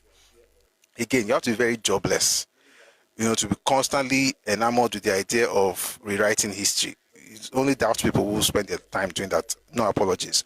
And I'm not going to go deep into it. But some people just do this thing where they are trying to rewrite the past. They don't understand the fact that what their job is in life is to build on what our ancestors did, not to rewrite the past to make it, flow with whatever idiosyncrasies you and yours have today. That's not how to build. And that's why they're always looking for, something outside themselves or want to have a nation. I don't want to have a nation. I have a nation. Oh, maybe you want to have a sovereign space. Yes, but I cannot even have that conversation with you if you don't know that I already have a nation at this moment. Like now, right now, at this point, I am part of Yoruba nation, regardless of sovereignty. And it is that understanding of my nationality that can produce the sovereignty. And that's why I say, I would love it, right? And I hope it happens. But whether it does or not, I'm going to carry my own Yoruba, my identity, because it is what it is. So you're talking to a Liverpoolian, for instance. He doesn't try to make it seem as though I have to be British. He tells you it's English. You're talking to someone from Northern Ireland. He doesn't have to say, we are one Britain, we are one UK. Tribalism. British. Especially those Scottish people, and Irish. They will tell you exactly who they are. I am Irish, I am Scottish. Of course, automatically they are British. All I'm saying is this. And this is why I've asked this question before. If people have a problem with what I'm saying, my question is it that we are daft as Africans and we cannot think straight? And for some reason, Oyinbo people get sense. Because they don't say they'll be the same person or they'll be the same culture. Or they bring them together, they get one nation, maybe sovereign state, so they all carry the same passport.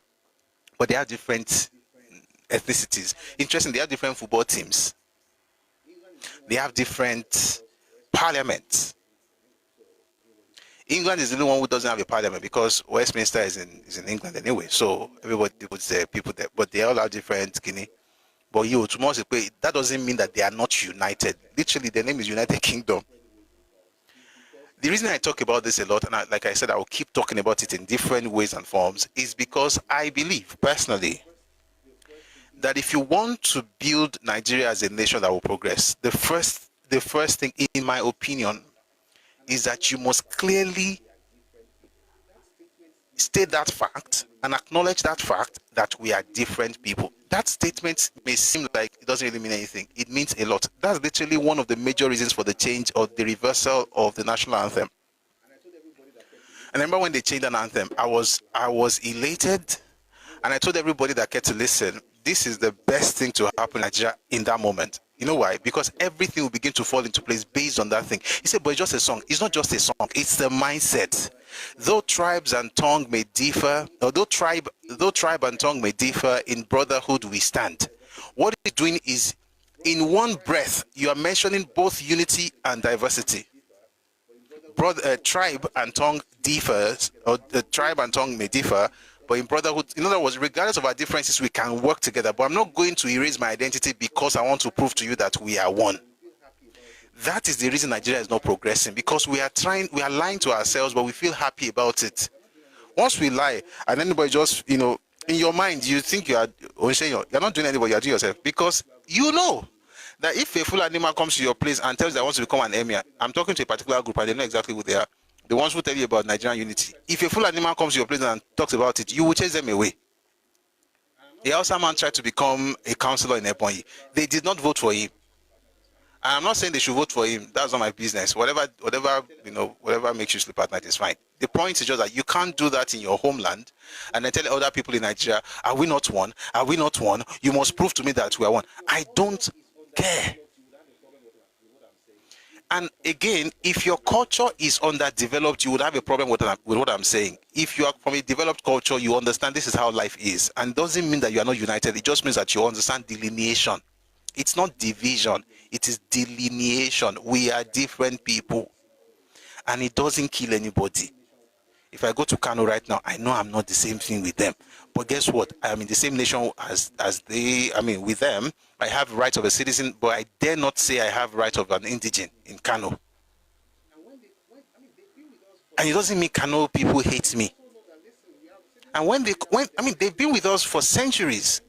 They also know that, listen, we have citizens of Nigeria, but there are certain things that belong to these Yoruba people, and it's fine. That's why I say, guys, regardless of, somebody says we won in diversity and diverse as one.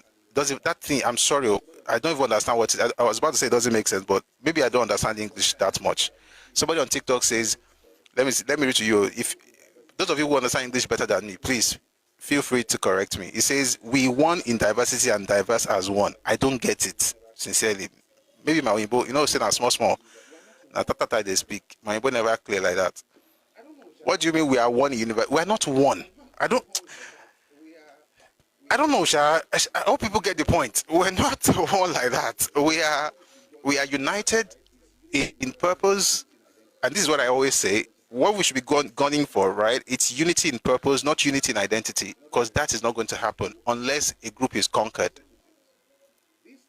In other words, I'll say two things. This thing of let's unite, I have no problem with it, as long as this definition of your unity that you're carrying all about the place. If you agree that you're going to lose who you are and become Yoruba, I'm all for it. Because that's what it means in Yoruba land to become an indigene. And a lot of people have done it. We said it in this video that we just listened to. A lot of people have done it, so it's not new. It's not new at all. Like, you can literally become Yoruba, but you forget everything. It's called assimilation. People from underdeveloped cultures will not get this. By the way, Yoruba people have also assimilated into other people's cultures, though. But that's not today's topic. In Nigeria and outside Nigeria, right? We've also had situations of integration. Yesterday, somebody sent me a video, very interesting video. It was a video of Kwamwon, who was singing for Daddy Shoki. Daddy Shoki had gone to a show where Kwamwon was singing, and Kwamwon was onky. I know there's cognomen in English and panegyrics, but Kiki, Odun Soju come up with the cognomen law. They were praising him essentially. He was praising him in his songs, and Daddy Shoki was dancing and he was spending money. Daddy Shoki is an example of a person who has integrated into Yoruba culture. He is not assimilated, he is integrated. In other words, he is still who he is. He still talks about his own, where he comes from, which is fine, but he has respect for Yoruba culture. He's part of us, but he's still different. But at least he respects that culture.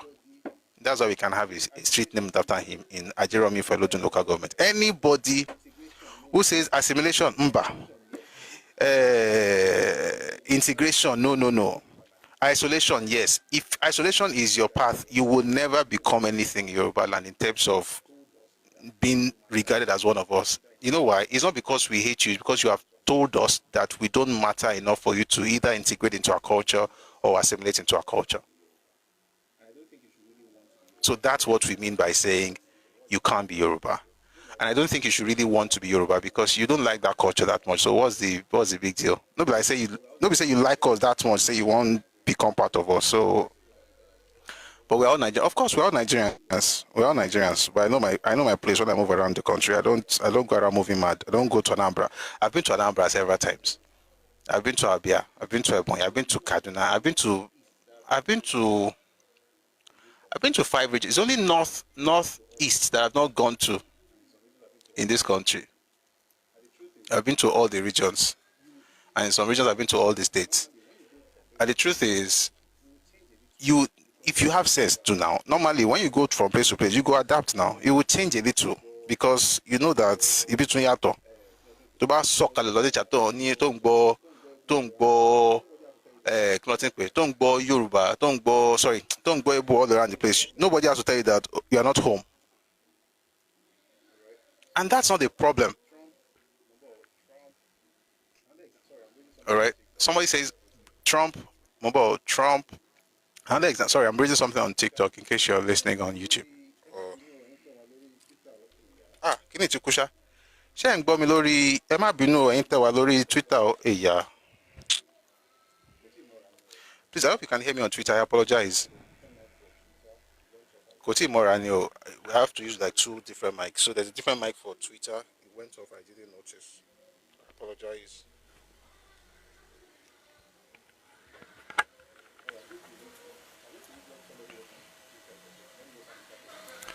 All right, I'm going to read what somebody wrote on Twitter in a bit. Let me just answer this one on TikTok first. Another example is Trump banning dual languages in the States. Then it says, saying no more Spanish, speak English, period. You know what? I agree with Trump 100%. Why? Because when they built that place, it was, I think we should have a session on WASP. There are a few books that I can recommend, but I'll talk about the books when we have that conversation. They built that country for whites, Anglo-Saxon Protestants. They are called WASP.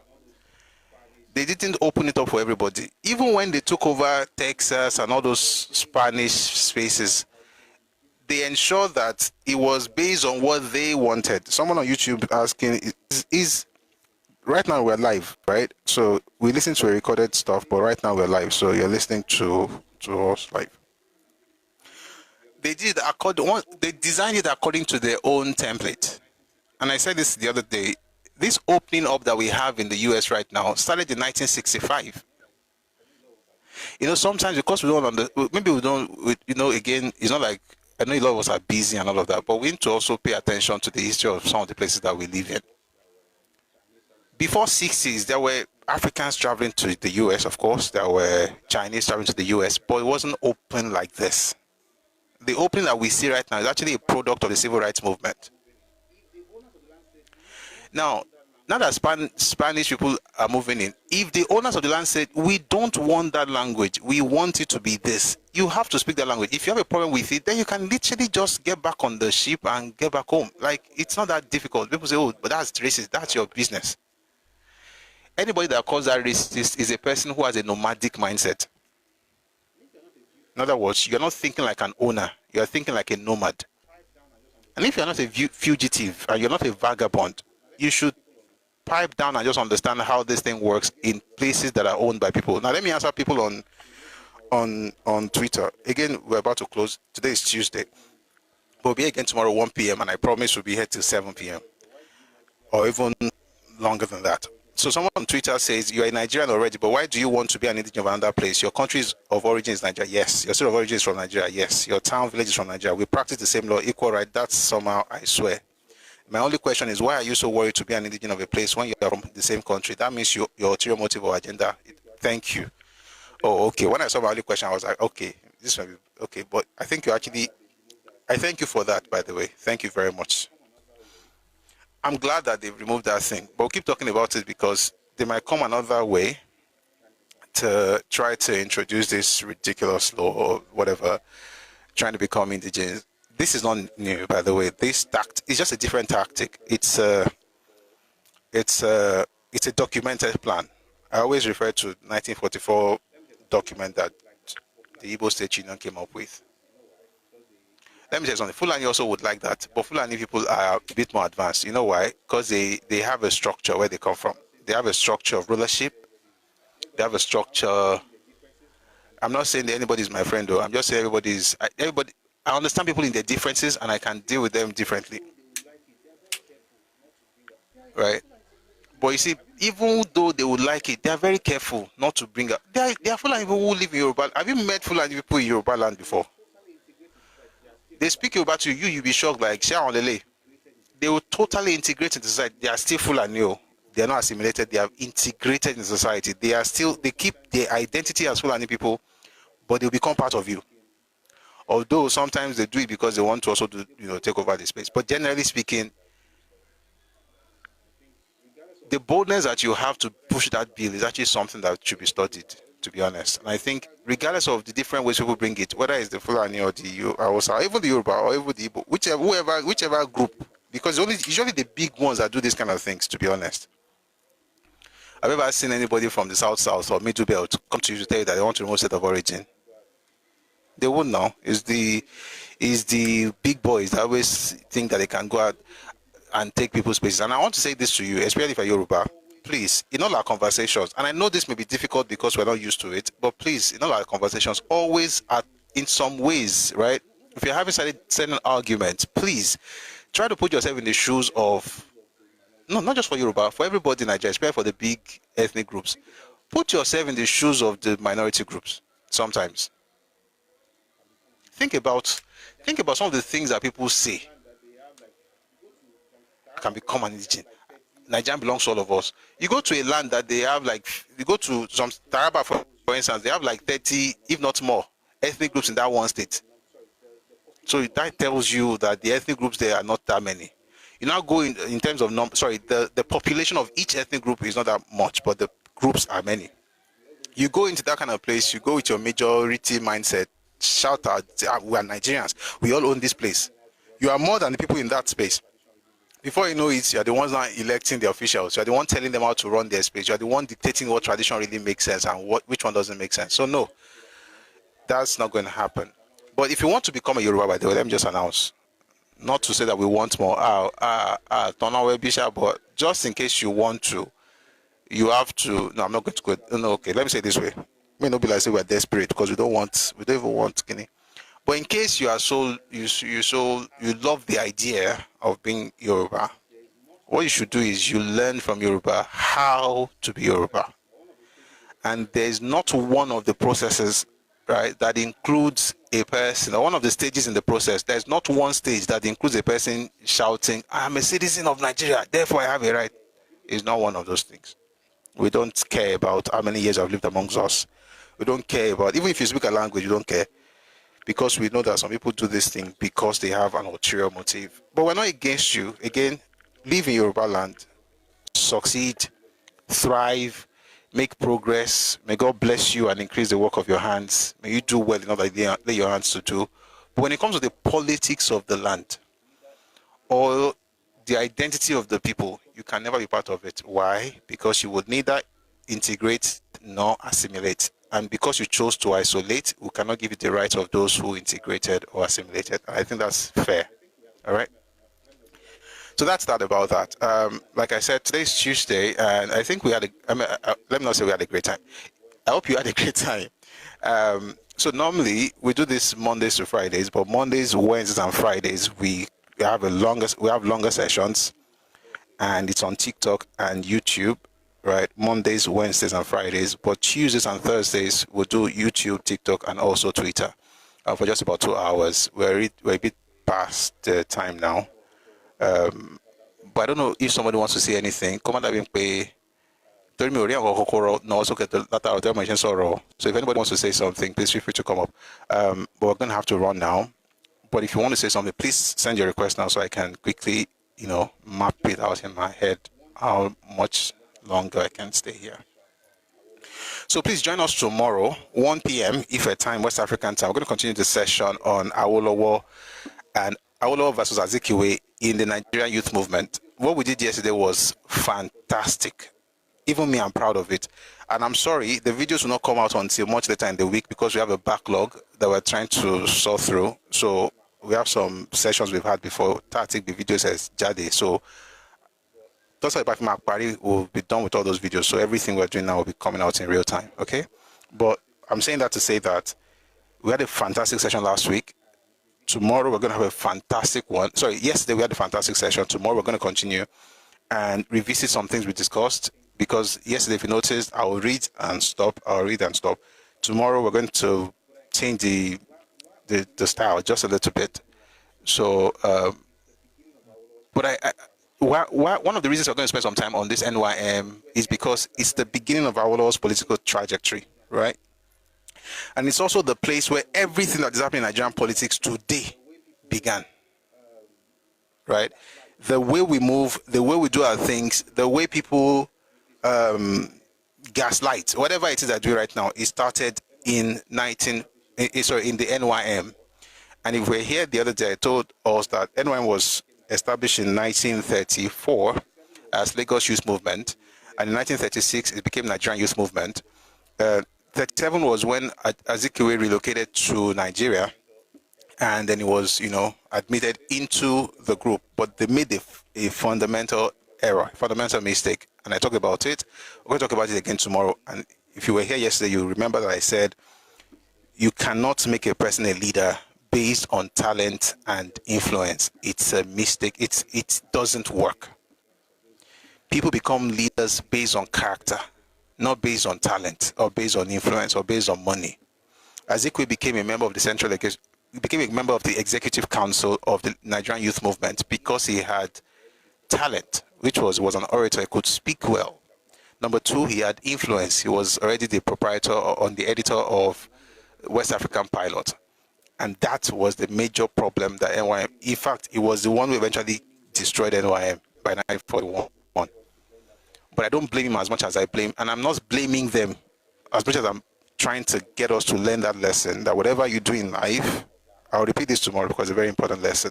Whatever you do in life, don't just make a person oga because they have talent. Look at their character. Because if it's just talent,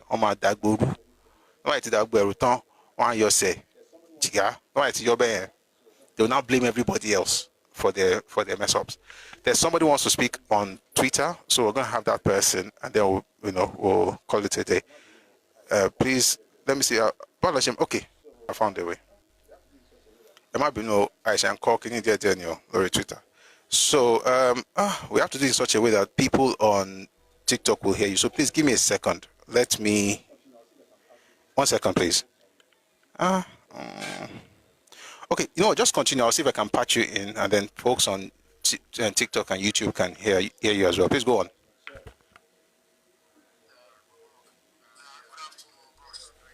Afternoon, sir. What you're doing, please keep it up, because you are highlighting us more. Because a lot of us, before now, I didn't know about history. Yes. And I've had Igbo friends and other tribes too. So I just feel like this our issue of indigenous or everything. Didn't start to be like you said. It started way back, maybe the days of Nnamdi Azikiwe. Because I could remember, I was from the history, when they wanted to give us when the British created 3 regions, Northern region, Western region, and Eastern region. Sir Ahmadu Bello was never interested in contesting in Western region space. He was never interested in contesting the Eastern region. He would focus on the North. He wasn't even interested in contesting for federal seats. Yes, likewise Awolowo. So Awolowo never went to the East or to the North that was to in their political system. But why Ojukwu was so interested in becoming premier of the Western region or to develop the Western region? That's why, if you notice, that interview this guy made, Sir Ahmadu Bello, that said, people say in the Northern region, say they won't allow outsiders to occupy majority of their work. Say the idea of the Igbos are Igbos, they want to dominate. So if you give Igbos this one piece of land, for example, down, before you know, if you give one person, but in the next 3-4 months, they don't be like 20. Shagers. Likewise, the Hausas, but the Hausas, they know how to manage. I don't know how to. They are more calm, but Hausas and Igbos have same character though. But one is aggressive, while one is calm. Do you mean Fulani? I won't dominate you. I will let you know that I will dominate you. I'm buying your land. Hausa man will buy your land. You don't just keep quiet. See Dangote now. Dangote has spent a lot in Yoruba land. Have you ever seen talking nonsense, doing this? He pick Lagos, you know. But these people, they will come. They will come. They want to like because I bought your land. I'm bigger than you. I'm more superior, and that's very, very complex. According to one man, he said people that always crave superiority, they are always there. They have inferiority complex, so they want to cover up the inferiority complex, superiority. That mindset. So Let me not talk too much. This start today, and it will not stop until Nigeria break. Even Nigeria break, Igbos will go to the us. I see them as like Israelis. All right. Thank you very much. Thank you very much for that. Thank you very much for that, true Nigerian. And to be honest, this is what I tell people, to be honest, right? If people use Igbo as a reason to break Nigeria because they are tired of their problem, you don't get it. Look at what's happening in Ghana. Ghana is not part of Nigeria now. South Africa is not part of Nigeria. They're not even in West Africa. It's a cultural thing, right? But you have to be able to curb it. But we have to come up with a system that allows us to curb it. That system, I believe, is the one that recognizes the several nations within Nigeria. And it's better to have that because if you don't do that, they're going to have to break up. But I'm hoping that we can come up with a system that actually, and this is why people are talking about restructuring, right? That factors in the ethnic nationalities, the different groups of people that make Nigeria. Nigeria is a conglomeration of nations. It is not a nation. And I've said it several times. In Yoruba language, the word for nation is Orile Ede. Orile Ede. To have a nation, you have to have a language. It's literally in our own word for nation. You can't have a nation that has no language. That's how we see nation in Yoruba land. Nigeria is not like that. Nigeria is made up of many Orile-Edes. So we have to have a kind of what's it called now? A system that would allow that work, and then hopefully that will help us to move forward in Nigeria. Thank you very much for your submission. Let's listen to somebody on TikTok, and they will call it a day. This is Lion on TikTok. Please go on with your submission. Okay. 1 second. Hello. Wait. Again, sorry. I have to do such a way that on my leg, but Okay, I just want to all say. right. Okay, please go on. Very short, but Okay, I just want to say, I was talking to very someone short, yesterday, but no matter what it is, it's okay. I was talking to someone yesterday, and he work up only I'm Welsh. Mo expect pé ó máa sọ pé I'm British, I'm British. That means pé wọ́n take nationality wọn much more above any other thing. And outside they can always tell people that this is where I'm from. I'm Scottish, I'm Welsh, I'm this. So which I think it is very, very important for us also to know. Another thing, Timothy, the rate, we should also be on guard concerning the land tenure issue, how we buy our land and sell land, and encourage our people to lease land more. I think in Lagos right now, people will rather pay higher ransom. They will pay more, even when you want them to lease the land. So I think we should look into that. So Bahrain, Qatar, all of them to be looking into their citizenship right and begin to formulate laws that allow them to keep their lands. I think we should also be looking into that thing, and that will favor us as Epusha go.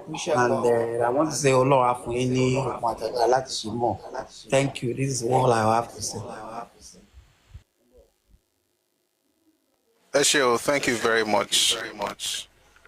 Umbo.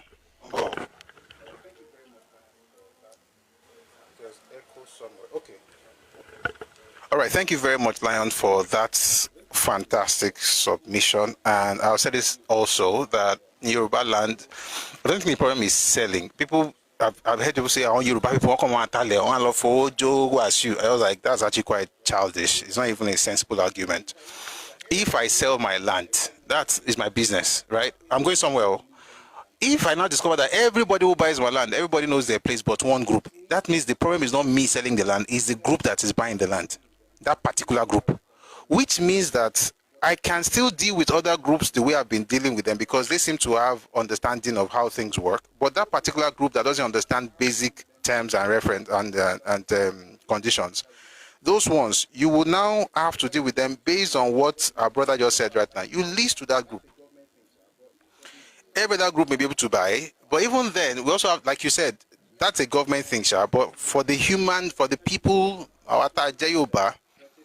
we have to think more of leasing, especially to people who think that purchasing land mean they have indigenous rights? People will tell you that they Ajoni Luni, Toripura plot, Oralaji plot, Ajoni Luni, Ajoni Law. Ajoni Law. So, but I get it. I think it's something that we should also embrace, and I see that it's happening. More people are talking about it, and we'll keep talking about it. And people will buy, they will pay. They'll pay you. 10 years, 20 years, buy it on.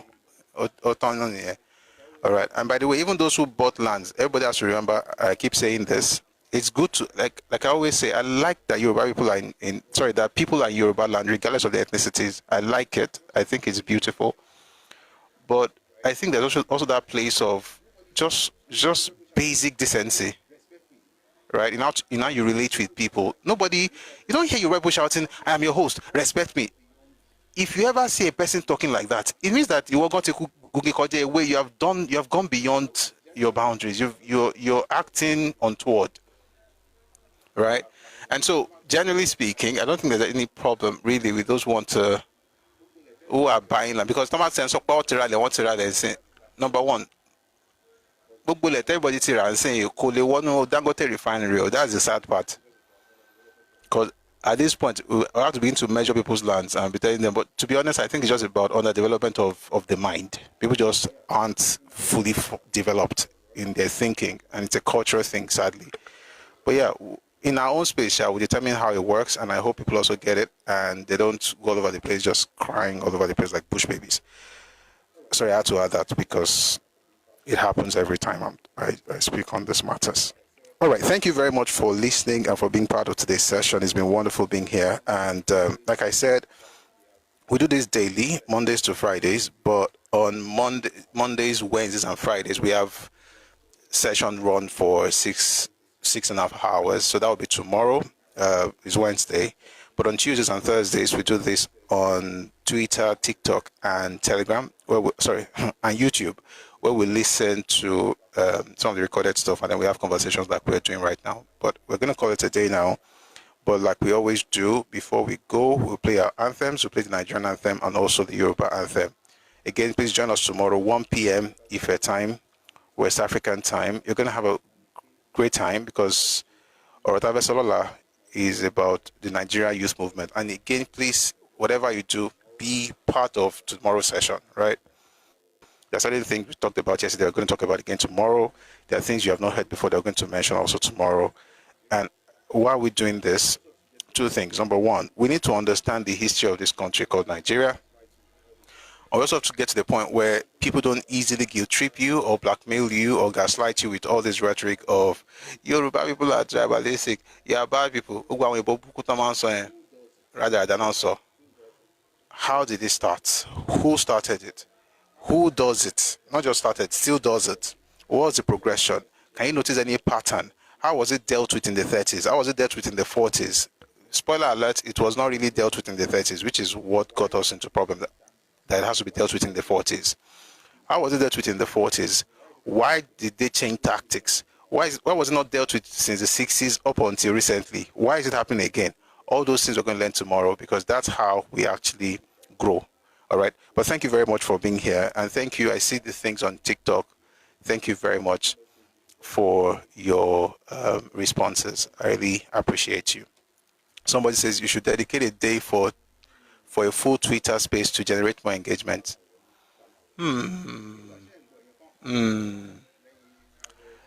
Kamawo, no? Kamawo. Meanwhile, you can't play orin kan lẹ́yìn abẹ́ ṣẹ́ǹgbọ́ àpàlà kan. So people are having a party. Anyway, I'm Yoruba, so that comes with territory. Party is part of our. It is well. Let me just quickly read some things from people on YouTube. Ojukwu spoke fluent Yoruba and was raised in Lagos. It still didn't stop him from attacking Yoruba land during the war. Absolutely. As a matter of fact, Ojukwu started as attacking Yoruba land before the war. The first time Ojukwu attacked Yoruba land was in September of 1966. That's 8 months before he declared Biafra. That's 10 months before the war started. By the way, the war did not start in May of 1967. The war started in July. It was July 6, 1967 that the war started, right?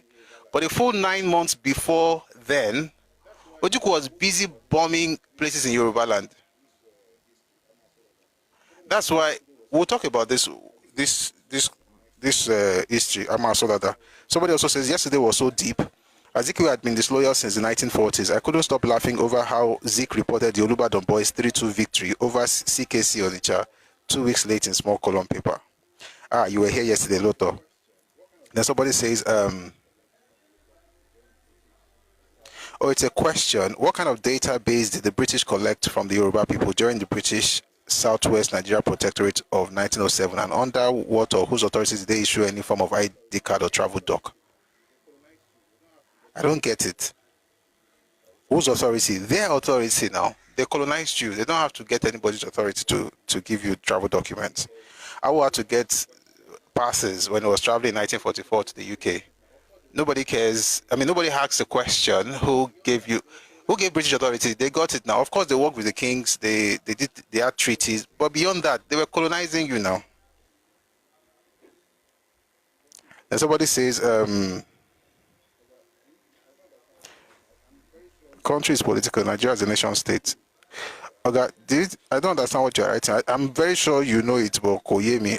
Again, don't forget that I'm just learning English small. Somebody says here, oh, it was the other time. David Lloyd George was Welsh. He was a high Protestant. Yes. Yeah, we talked about that as well. Thank you very much for being here. So let's have our anthem. So folks on YouTube, we're going to have to let you go because of the copyright issues we usually have on YouTube. But I'm really glad you're here. And please make it a day tomorrow, 1 p.m. Ife time, West Africa time. Have a lovely day on YouTube. I'll see you tomorrow. All right? God bless you. Look on Twitter. Let's do what we usually do, where we have our anthems. We start with the Nigerian anthem.